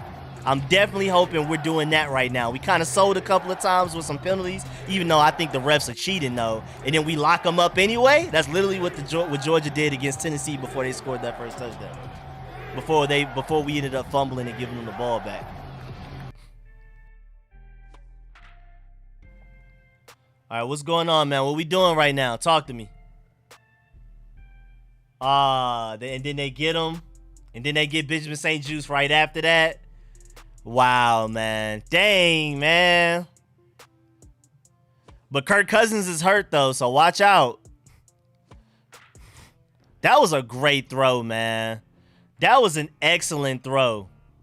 We are our own worst enemy. Slot fades are OP in real life. That's literally Justin Fields' keep saying Justin Fields because I got that game up, too, and he's balling out. That's literally Benjamin St-Juste's biggest enemy. Because remember in the preseason against the Chiefs where they hit him with a double move and then ran that fade route after the double, he got killed. Double moves killed Benjamin St-Juste. I'm surprised teams don't do it more to him. I'm also surprised we don't have a little bit of safety help over there, but it is what it is. I don't know why we don't have safety help over there, but we'll see if Kirk Cousins can even play right now because he don't look too good. And I've been telling y'all since the beginning of this game, if we keep hitting him, Kirk Cousins is going to weigh on him, man.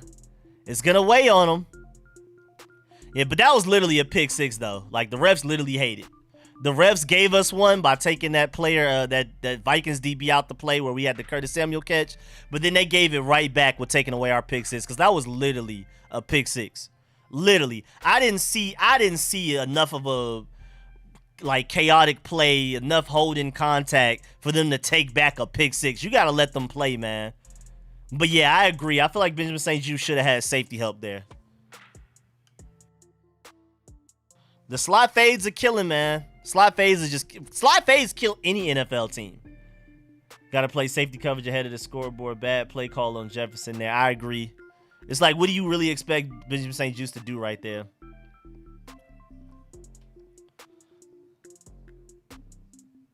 But that was one of Kirk Cousins' best throws I've seen in his career. Like, that was an amazing throw. While getting hit, literally on the dot. But if Justin Jefferson had to slow down even a little bit, maybe Benjamin St-Juste catches up, and that's incomplete. That was like literally one of the best throws I've ever seen Kirk Cousins throw ever, even for us, like in his career. So it's like you can't even be too mad at that. But that was a great play. But all right, defense, Bimba don't break. Another turnover would be nice, but hold them to 3 points. Up 7 with the ball, it sounds good to me, man. Let them know that the refs only get street hot dogs now. They got downgraded from a place to stay in a warm meal to just some street hot dogs now. We can't show them too much love after they took back that pick six. Draft Ringo and put K-Fool in the slot. I can see that. Jaguars are beating the Raiders, even though I'm not too sure about Kendall Fuller in the slot the last time we saw him in the slot, but we'll see. Rico, should we take the refs' food? Nah, take that food back. Like my mom said, at best, street hot dogs. Wait behind. Great pass by Cousins. If he was waited a second longer, he gets blown up. Yeah, man, sucks. Defense right there. Defensive line right there for that play to never happen. It's a game of inches, man. A game of milliseconds, man. It's crazy. Come on, defense. We need this. Nick Mullins, yeah. Kirk Cousins is required to come out for at least one play. I'll take Nick Mullins for a play for sure. Definitely take that. And then great play by the defense. Okay. Good play by the defense. Not a Commanders game if it's not stressful. I'm not going to lie. The difference between watching my Georgia Bulldogs where we're dominating from the first quarter on and you could tell we're going to win the game from the very start to going to my Commanders to where you don't know until the final play of the game is just crazy. It's just like a huge dramatic difference. It's literally the inverse. It's literally the inverse of teams. My Georgia Bulldogs compared to my Commanders, it's insane how much more stressful the Commanders are. But good job, defense. Come on now. 3rd and 13. 3rd and long. 3rd and long, y'all. Defense, get off the field. Get off the field. Come on now. Get off the field. Get off the field.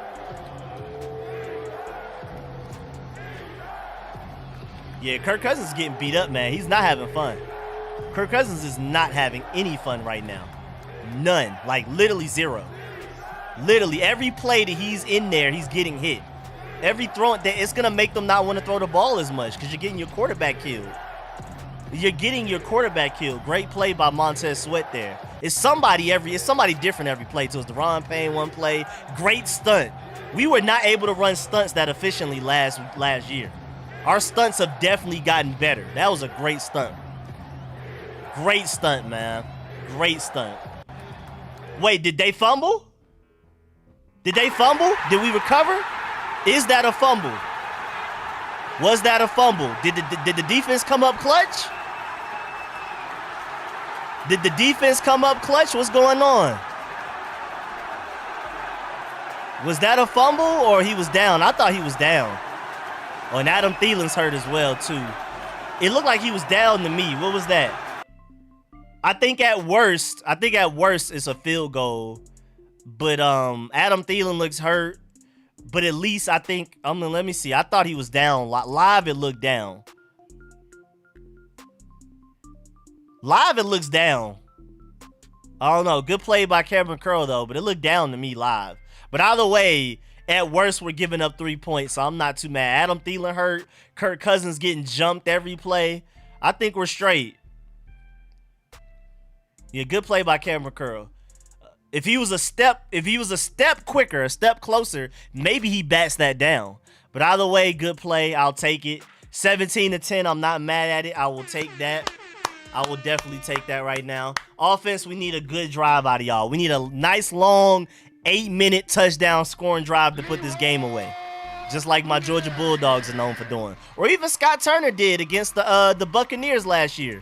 We beat the Buccaneers when nobody expected it, just basically like this game. Nobody expected us to beat the Vikings today other than our own fan base. But outside of our fan base, nobody else. So, I mean, it's just like this is the perfect opportunity for one of them 15-play, 8-minute long, run the ball, convert on 3rd downs, get a touchdown at the end of it drives to put this game away. Definitely the time for that. Let's see if we can do that, man. We can literally do exactly like the Bucs game. I'm down for it. I think we can. I think it's possible. I definitely don't think it's impossible. We'll see. We'll see what Scott Turner can draw up and if Taylor Heineke can execute. We're all looking bad in the family pool right now. Like, it's 3 of us tied for first place with 5. It's just ugly. Buffalo's tied with the Jets. Why is Green Bay losing to the Lions, especially the way that they are? The Chargers and Falcons are tied up. It's ugly, man. The Dolphins are such a fun team to watch, and now the Bears are becoming an exciting offense as well, so it's really fun, man. I'm having fun watching it. Good return by Antonio Gibson. I love Antonio Gibson on kick returns. I'm in love with that. I think it's absolutely amazing. I think we need to keep that going. Antonio Gibson on kick returns needs to be the wave every time. They're blocking better too, but you know, it's slightly better blocking, but I'll take that kick return back to the 25. Oh, man, another Vikings player hurt too. The Vikings are piling up the injuries right now. I'm glad we're not getting hurt. I wish them the best. I don't wish injuries on anybody, even the opponent. But I'm really happy right now that we're not as hurt as them right now because it's getting crazy. Getting a little bit crazy out there. I'm a little scared. All right, short little 2-yard run to start the drive, but at least the time is clicking. Let's pick up some first downs, man.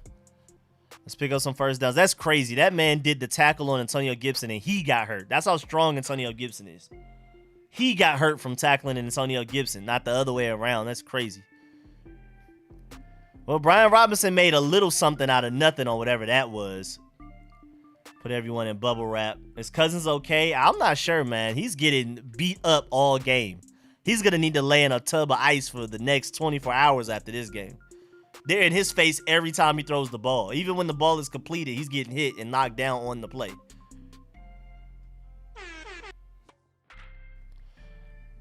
Oh, yeah, Adam Thielen, definitely, yeah, to the 10th. 3rd and 9, bad blocking. Yeah, we're trying to, they know we want to run the ball. They know we're trying to run out the clock. So they're just stopping the run. They're focusing on stopping the run right now. They're holding everything in front of them. They know we want to do screens and run the ball. Bleacher Report said our fans clowning Kirk. I'm not surprised, of course. Of course there's a little bit of animosity in Commander fandom against Kirk Cousins. Oh, they've been doing you like that chance. Okay. That's not fire. That's not great, but I'll take it. At least it's, it's the intention to troll them. I'll take it. But I mean, I don't think that's the best joke they could have went for. What's the flag on? The flag is on them.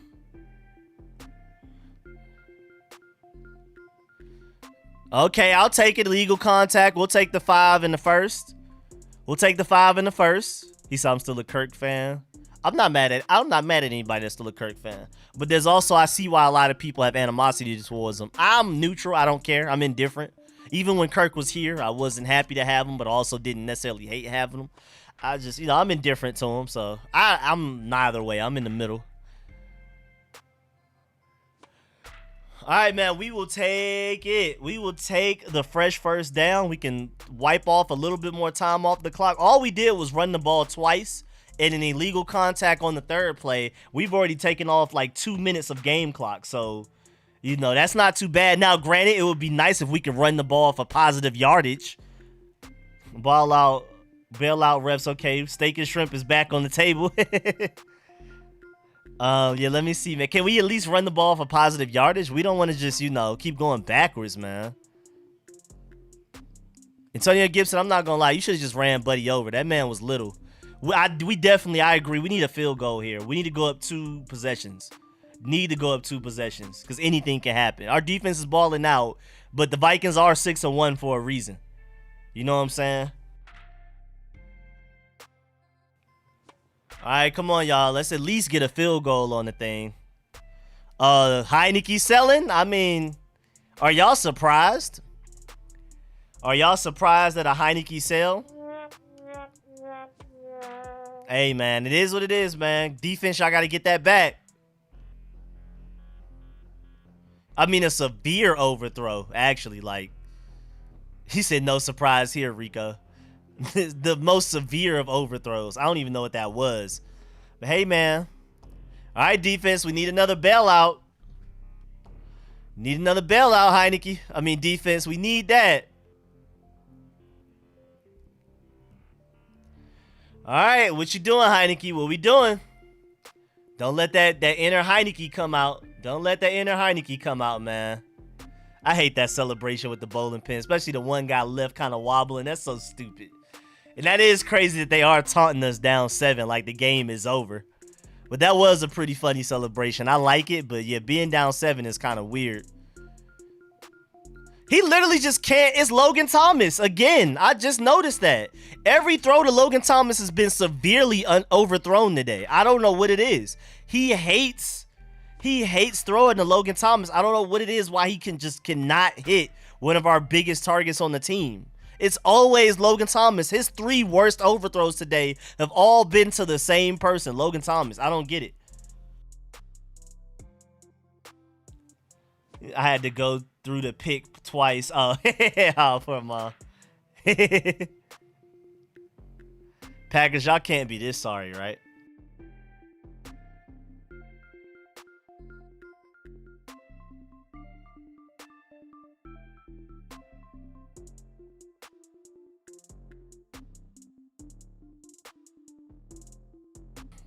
This y'all king, though. Some of y'all swear by him.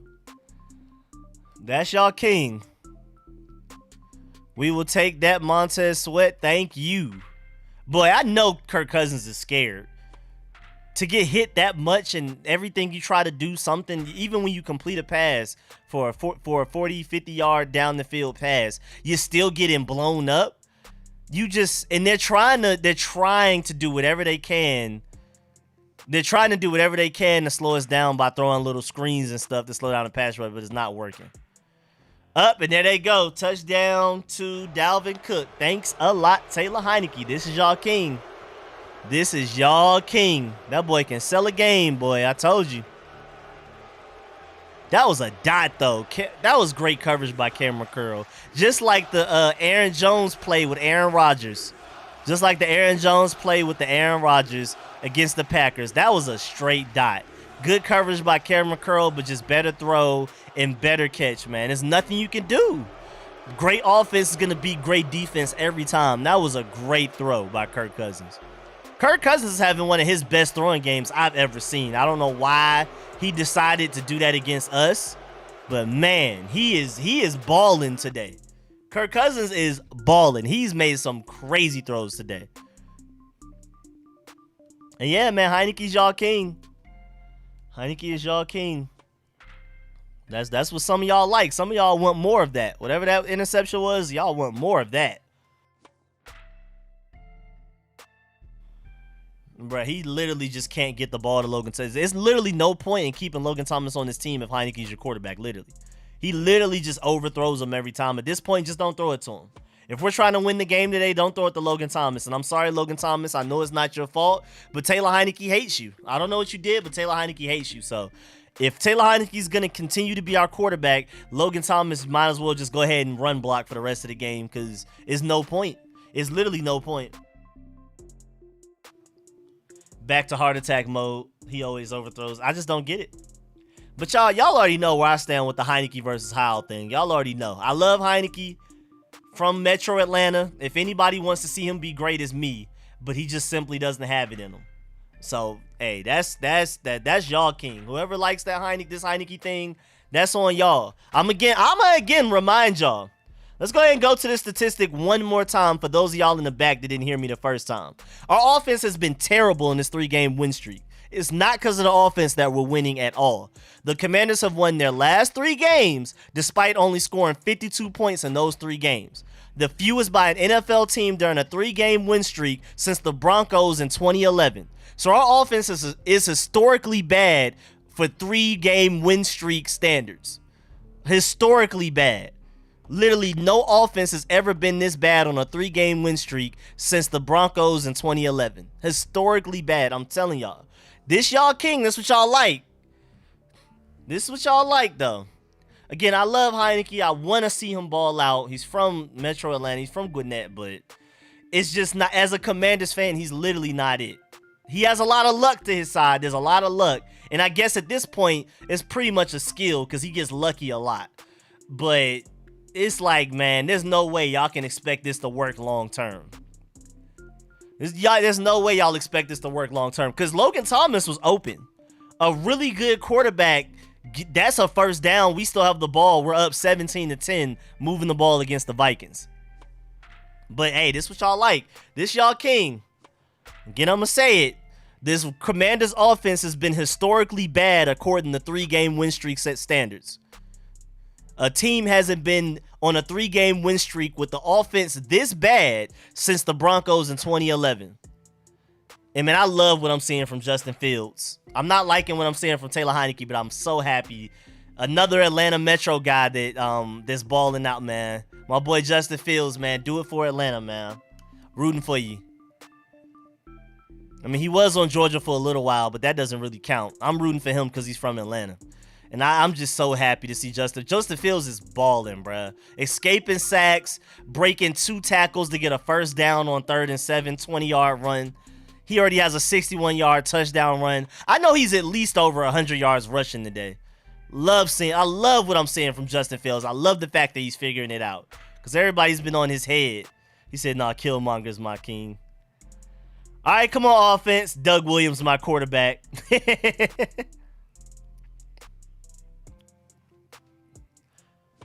Carson Wentz couldn't figure out how to escape the pocket and make things maneuver with a bad O-line.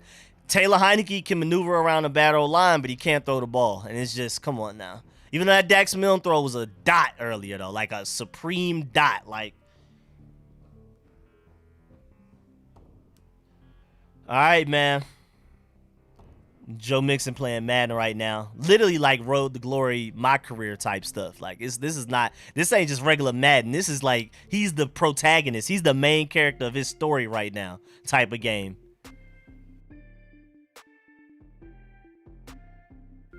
He said, we want how.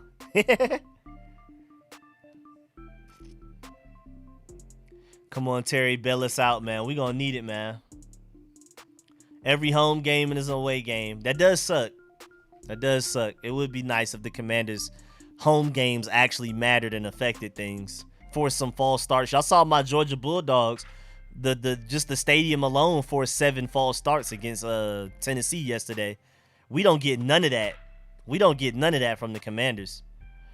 Well, I'm gonna just let y'all know now. The momentum is gone. The momentum is for sure gone. The game is not done. This is still winnable, but the momentum is dead after that Taylor Heineke interception. The momentum is literally dead, and he killed it. He killed the momentum single-handedly. He said no howl behind this O-line. I say mine as well. He has just as much escapability as Taylor Heineke. If anything, he's stronger and can break tackles. I say why not? It's not like he's a statue. I would understand if you wanted to bring a Carson Wentz clone. But, you know, I mean, this O-line isn't playing well, but, I mean, what are you holding Sam Howell on to for? Like, what are we keeping him in the freezer for next year? He may not even be our starter next year. Remember, he's a 5th-round pick. They may not think that highly of him. We may draft quarterback in the 1st round. I want to see Howell out there right now, mostly, not even just because I feel like he could end up being a better quarterback than Heineke, but also I want to throw him out there to see what we have before we get to the draft, because you don't throw Howell out there before the draft. Now we're going into the draft not knowing what we have in Howell. I don't care if Howell even doesn't play 1 game this season. If you like CJ Stroud or Bryce Young and we for any reason have the ability to get one of those guys trading up, whatever, take them. Do not let Sam Howell, a 5th-round quarterback, stop you from drafting your quarterback. So I say go ahead and throw Sam Howell out there to see what he has. If not, do not let that stop you from taking a quarterback if you want one. And again, I think Sam Howell is just like Taylor Heineke as far as agility and being able to dodge pressure and stuff like that. So I think he's straight. I prefer Howell out there than Carson Wentz at this point. Because Carson Wentz, his main problem was that he couldn't deal with pressure. He has no mobility at this point in his career. So I would prefer Howell over Carson Wentz. At least he can do what Heineke's doing, but he just has a stronger arm. Now, he doesn't know how to read defenses as well as Heineke yet, but eventually with time, he'll surpass Heineke, because Heineke isn't a great reader like that. But we'll see. Of course, because we are on a 3-game win streak technically.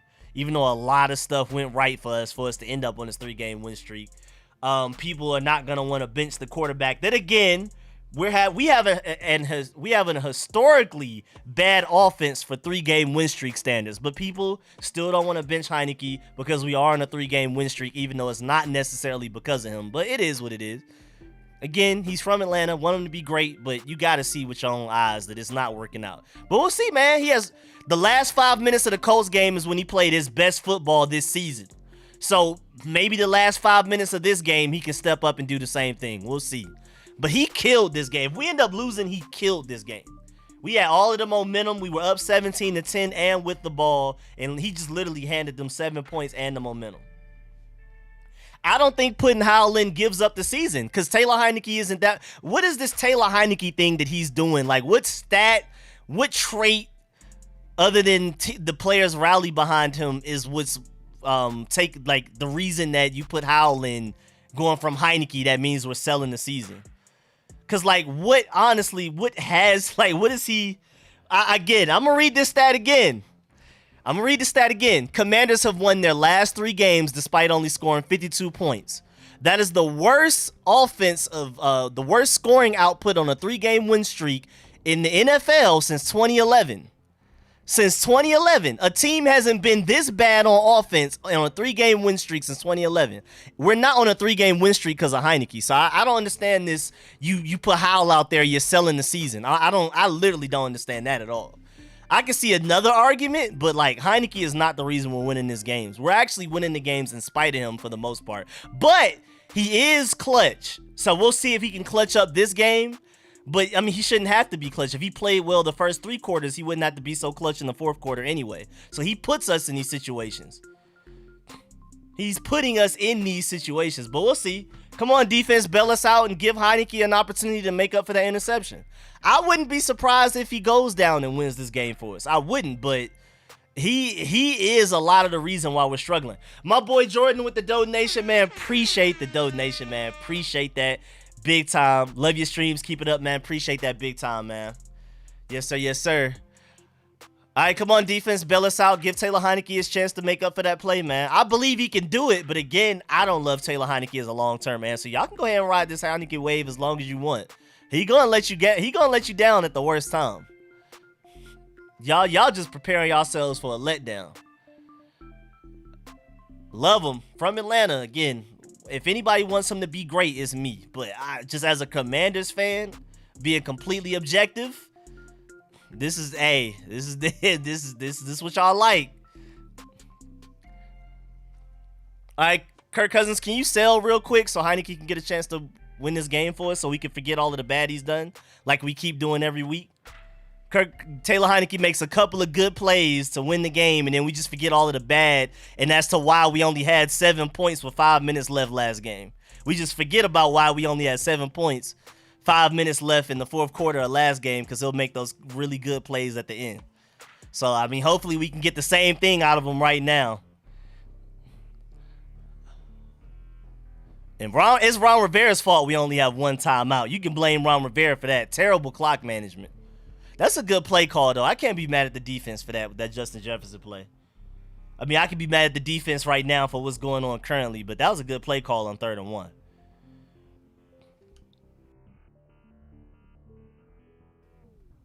All right, defense. I mean, if y'all can get a turnover, even though I don't see them doing anything but running the ball. First of all, when they run the ball, they get 7 yards. And then you don't want a chance of turnover. You just want 3 points to win the game. We'll see, though. I mean, hey, Taylor Heineke, this is your chance. The D is gassed. The defense is tired. They were expecting to be able to rest for a little while, and then Taylor Heineke came out and threw an interception. I don't think y'all understand the ramifications of that interception that Taylor Heineke threw. We had momentum. We were up 7-10. The defense got way less rest, so now they're tired on defense. It's just like there's so many reasons why the interception was so bad. And then the fact that it was just a 10-yard overthrow over one of our biggest targets on the team. That's the part that made the least amount of sense to me. All right, come on, defense. We need this. Thank you, Jamin Davis. We needed that. 3rd and 4. Get off the field, defense. Come on, defense. We need a bend but don't break, and we need Taylor Heineke to go out there and prove why he deserves to be our starter for the remainder of the season. Of course, I don't think he should, but, you know, it is what it is. If he goes out there and clutches up, you can't complain. Even if he's the reason that we be in these situations, if he can get us out of them, and it's winning football, it is what it is, I guess. Man. Well, we allowed that first down. And the clock is still running, y'all. Clock is still running. And thanks to Ron Rivera, we only have 1 timeout for that stupid challenge.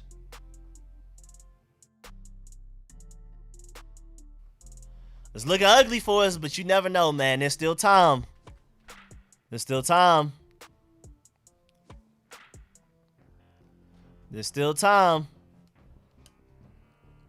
We had a little over 2 minutes left.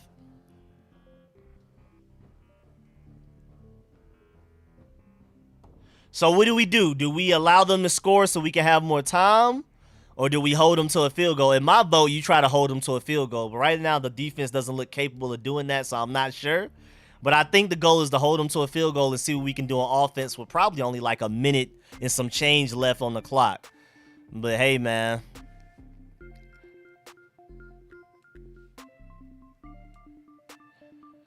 Pick six incoming. Let's get it. Pick six. I believe it. Let's do it.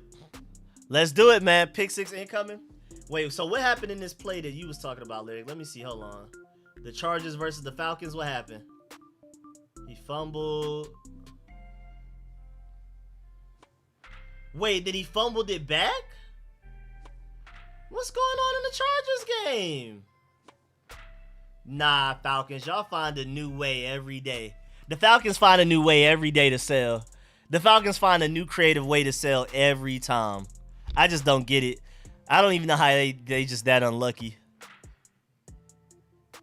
All right, man. 3rd and goal. 2-minute warning. We're going to get the ball back with sometime over a minute, like a minute 40 or something. Yeah, the Falcons are one of the funniest teams to watch in the NFL. I don't care what anybody says. Easily top 3 funniest teams to watch. If you want to laugh, if you want to be entertained, watch the Falcons 4th quarters. All season. Matter of fact, you can go game to game. Because either they're making a miraculous comeback down 20-something against the Bucks. I think they were. Or they're just selling games with the Carolina game last week, this game. They had another super sell a couple of weeks ago. If you want to watch funny football, watch Falcons 4th quarters. Please, I'm telling you, you won't be disappointed. You will not be disappointed. Please go watch Falcons games. And I feel sorry for Georgia Bulldogs fans that are Falcons fans, because going from the Commanders to the Falcons, boy. Then again, I'm going from my Georgia Bulldogs to the Commanders. It's not much better, so it is what it is, I guess. This is why you rotate D-line. We in the top 3 too. Yeah, well, nah, we're not that much of a fold. We just suck at times. We're boring, if anything. Objectively, honestly, as a team, like if I were not a Commanders fan, I wouldn't watch our games. Our defense is suffocating. And now they're starting to get turnovers this past couple of games, but our defense hasn't even necessarily been exciting because we went like 4 or 5 games in a row without forcing a turnover. So our defense even isn't like the most exciting defense as far as like watchability. They're really good, and I'm appreciative. I'll take a boring, great defense over an exciting, bad defense any day. But like, we're just not an exciting team to watch other than Taylor Heineke doing random Taylor Heineke things. But even so, we're out here scoring 17 points or less per game. Like, it's just really not, we're not a fun team to watch. If you're not a Commanders fan, you don't watch Commanders games. The Falcons, though, you could be a fan of any team and watch Falcons fans. Like, you can literally watch Falcons game as any fan and die laughing. You will be off your couch laughing. If you don't grow up a Commanders fan, there's no reason as to why you should be a fan today. That's also another reason, because we haven't done anything in almost 30 years. Since I've been alive, we haven't done anything. I wasn't there for any Super Bowls, but I'm just a loyal fan, born in Maryland. I'm sticking with them no matter what. And I see hope. I think if we get a really good quarterback, if we get some better play calling, whether it's Scott Turner gets better or we get a better offensive coordinator, if Ron Rivera somehow alleviates his time management duties to somebody else and a new owner, I think we could be something serious, because our defense has a lot of talent. We have a lot of skill. There are other teams out there that have more wins than us that are super jealous of our skill position players. Our receiving core, our tight ends when healthy, and our running back group, there are teams that would give up a left leg for the skill positions we have. And a lot of the defensive players we have in the defense overall. But it doesn't matter when your quarterback can't get more than 17 points a game. Almost picked. Okay, Benjamin St. Juice. We needed that, man. Woo, we needed that, Benjamin St. Juice. That man is clutch, man. Increase his Madden rating. I agree, bro. Benjamin St. Juice needs to be at least an 83 after this game. That man, Benjamin St. Juice against Justin Jefferson, has been balling out, bruh. Stop playing with him. No safety help. No safety help. It's just Benjamin St. Juice on an island with arguably the best route running receiver in the NFL. Come on now. Come on now. And this is a guy, again, he's not a sophomore. He's on his rookie and a half season. Because remember, he only played like, 5 games last year as a rookie? So he's still technically game-wise, amount of games he's played, still technically in his rookie season. You talk that French trash talk, too. Make sure well, then again, that's actually really interesting. Because Justin Jefferson is from Louisiana, so he might be able to understand a little French because of Creole, just a little bit. So, I don't know, maybe he can understand the French talk that Benjamin St. Juice is giving him. Wait, flag on us? Wait, flag on us on who? Who did it?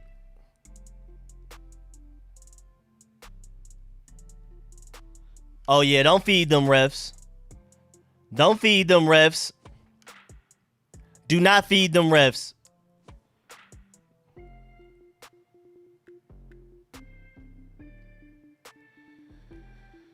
Oh, Lord, man. What a terrible play. Yeah, don't feed the refs. Don't feed them. The refs gave us some greatness, and then they took it right back. Like I said, we got a little bit of help because Dan Snyder decided to sell the team. But then the refs are selling us now because he didn't sell the team yet.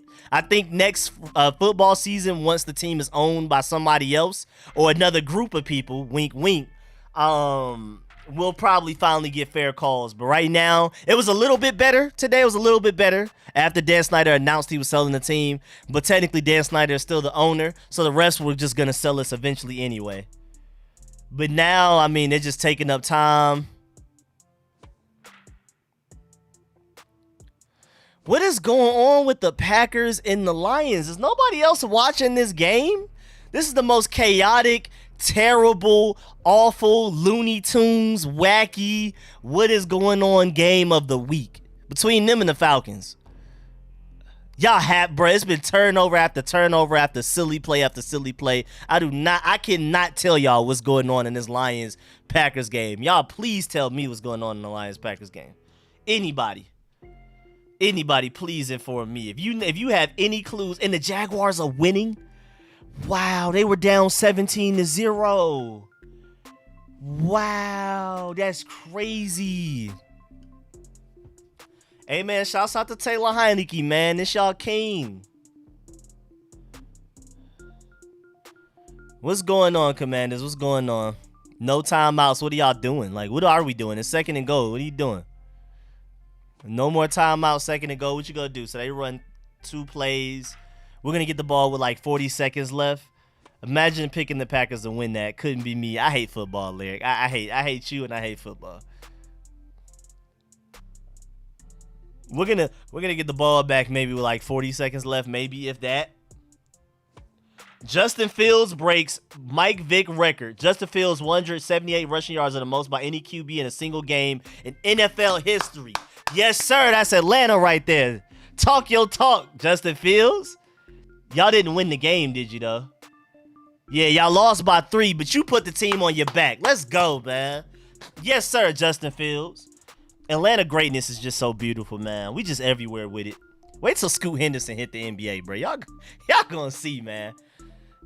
Man, I'm so happy for Justin Fields. I'm gonna rewatch that game from beginning to end. He said that interception sold the game. Oh, yeah, we already know that. I hope nobody else thinks any differently. Remember, 7 of these points are literally Taylor Heineke. Our defense really only gave up 10, in my opinion. But that's y'all king. That's what y'all like. I said it before the game started. That's y'all boy. That's what y'all like. Man, I'm so happy for Justin Fields. I'm too happy for Justin Fields to even be upset at this. First of all, again, when Taylor Heineke's your quarterback, I go in with no expectations to win the game. Up 17-10 with the ball. I'm not like, oh yeah, we got this. I don't know when y'all ever felt that way with Heinicke, but hey, that's all you. He made some great plays though. But I wouldn't put all my eggs in one basket. But again, let's see if he has his chance to be clutch, because that's one thing about him. He'll be terrible for 3.5 quarters and then ball out the end of the game. So we'll see if he can clutch up. But yeah, we about to have the ball with no time left. So I don't think he's really going to get much of an opportunity. So I can't be too, it just is what it is. You sell the game like that and don't get the ball back, it is what it is. Unnecessary challenge. Yeah, that challenge. Ron Rivera's time management. Scott Turner's play calling at times. He was up and down. Scott Turner and Taylor Heineke were up and down as expected. Scott Turner had some genius play calls. Then he had some that was like, what are you thinking? I mean, I'm still confused about 3rd and 7 quarterback draw with Taylor Heineke like he's Justin Fields. I'm still confused about that. Wrong Atlanta quarterback. And then Taylor Heineke had some good moments, had some ups and downs. And then, of course, he had a bigger down than he had an up. But that throw I'm not taking that throw away. That throw to Dax Milne for the touchdown was his best throw today. One of his best throws I've ever seen. But you know, that sale was on the way. And it sucks too, because he just hasn't really even gotten a chance to get the ball back to clutch it. He plays his best down points, down in the game with a little bit of time left. But he hasn't been given that opportunity to get that back and even try to do it. So when he plays best, he didn't even get a chance to do it. So it's like you kind of feel sorry for him, but at the same time, you did sell the game. And Atlanta got to take an L for that. Justin Fields, you know, made Atlanta look good today. My Georgia Bulldogs made Atlanta look good yesterday. And then Taylor Heinicke bringing us down today, man. Thanks a lot. Coach is holding his team back. Oh, yeah, like I said, coaching is number one. It's coaching, even though, I mean, Taylor Heinicke, that interception, like, it wasn't even like a bad play call. Logan Thomas was wide open. What do you want Scott Turner to do on that play? Even though Scott Turner had a lot of bad play calls today, on the play that lost the game, Logan Thomas is wide open. Taylor Heinicke overthrows him by 10 yards. What do you want him to do? I just want to know what y'all want him to do on that play. Eagles. Oh, yeah, we're going to see the Eagles next week. We'll see what happens. Shouts out to the Eagles fan in here. Anthony was good. All right, down. We got 12 seconds left, man. You never know. You never know, Antonio Gibson. We're going to need a big one. We're going to need a big one. But yeah, Scott Turner, you got to be better, period. Ron Rivera, time clock management got to be better. Jack Del Rio overall has been good, but I didn't like the John Bostic on Justin Jefferson at times when we were running zone. Even though, I mean, with Justin Jefferson being in the slot a lot, you're going to end up matched up against linebackers, especially if Kevin O'Connell wants it to happen. It's going to happen sometimes. So I can't blame Jack Del Rio too much anyway. So honestly, out of our three top coaches, Jack Del Rio is the least at fault. Scott Turner and Ron Rivera, boy, y'all got something to figure out. Taylor Heinicke, you super got something to figure out. And in the offensive line, too, we can't forget that this offensive line is not playing well. Taylor Heinicke, got to give him credit, has been running for his life quite a bit this game. But at the same time, Taylor Heinicke hasn't dealt with as much pressure as Kirk Cousins has dealt with. Kirk Cousins has gotten hit every play. Every play. Like, every play, even the good plays. So, I mean, there is an excuse that the offensive line was not good today. They were good at times, but not good when we needed them most. Same thing with Taylor Heinicke. He had some good moments, but he also had the worst moment of the game by anybody. But that throw to Dax Milne, if you could do that all the time, Taylor Heinicke, I won't be nearly as upset with you as I am right now. Then again, I'm not even mad at Taylor Heinicke because it's the Taylor Heinicke experience. Literally the Taylor Heinicke experience. Yeah, but terrible clock management, though, by Ron Rivera. If I had to point out the 5 biggest reasons we lost, Taylor Heinicke's number 1. Scott Turner and Ron Rivera somewhere 2 and 3. You can interchange them. Offensive line, a clean number 4. And then I guess a distant 5th would be, I don't even know, man. Refs, maybe? A distant 5th, though. The offensive line, Ron Rivera, Scott Turner, and Taylor Heinicke are easily the top 4 reasons. Taylor Heinicke is easily my number 1. But Ron Rivera's clock management has been terrible week to week to week.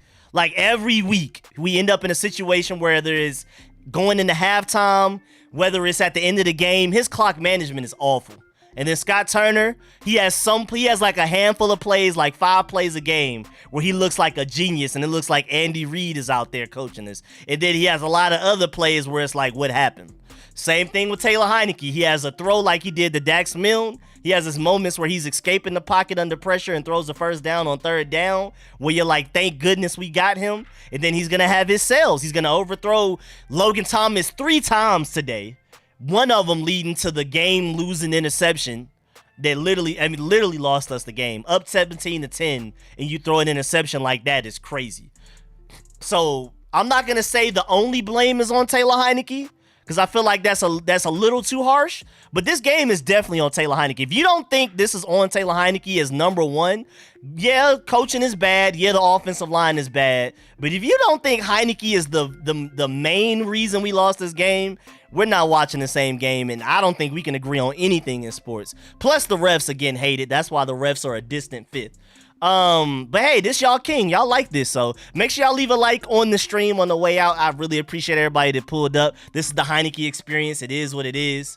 Um, so I'm getting accused of protecting Heineke from some people. I'm getting accused of being too harsh on Heineke from other people. Hey man, I'm trying. But nah, Heineke. I mean, like I said before the game even started, like I said weeks ago, I'm Team Howell. But it is what it is. This is y'all king. This somebody's king in this chat. Somebody's defending this. So this is what y'all like. This is your brand of football. This is what you enjoy. This is what you throw. This is what you like.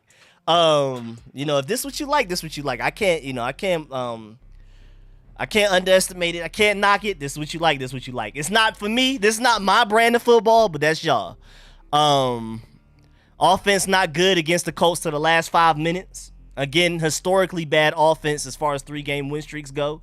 The worst offense to go on a 3-game win streak since the Broncos did it in 2011, where they only scored 50 points. We've scored 52 on a 3-game win streak.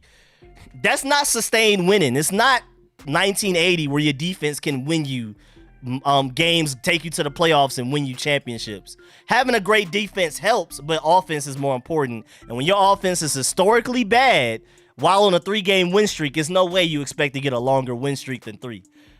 I mean, and then it was a lot of bailouts. It was muff punts. It was a lot of chaos. Teams selling. But hey, this y'all brand of football. This what y'all like, right? But yeah, man, make sure y'all leave a like on the way out. I'm about to go ahead and do my game breakdown and review. I really appreciate everybody that pulled up to the stream again. Leave a like on this video if you liked it. I stream every Commanders regular season game, even though we're 4-5. I'm still speaking it into existence. I'm live streaming every postseason game as well. But this game, Taylor Heineke literally sold us our playoff spot because we were tied with the 49ers for the 7th seed. But after losing, we're no longer the 7th seed. So we're out of the playoffs technically right now because of Taylor Heineke and bad coaching, bad O-line, and all of that type of stuff. So, hey, man, that's y'all boy. Make sure y'all leave a like on the way out, though. Again, I've been Team Howell since even before Carson Wentz got hurt. But this what y'all, if this what y'all like, this what y'all like. I will catch y'all tomorrow with some more videos. I have a lot to I have a few updates on the whole new ownership thing. There was some really interesting updates with Jay-Z, Jeff Bezos, and even Kevin Durant trying to get in on it.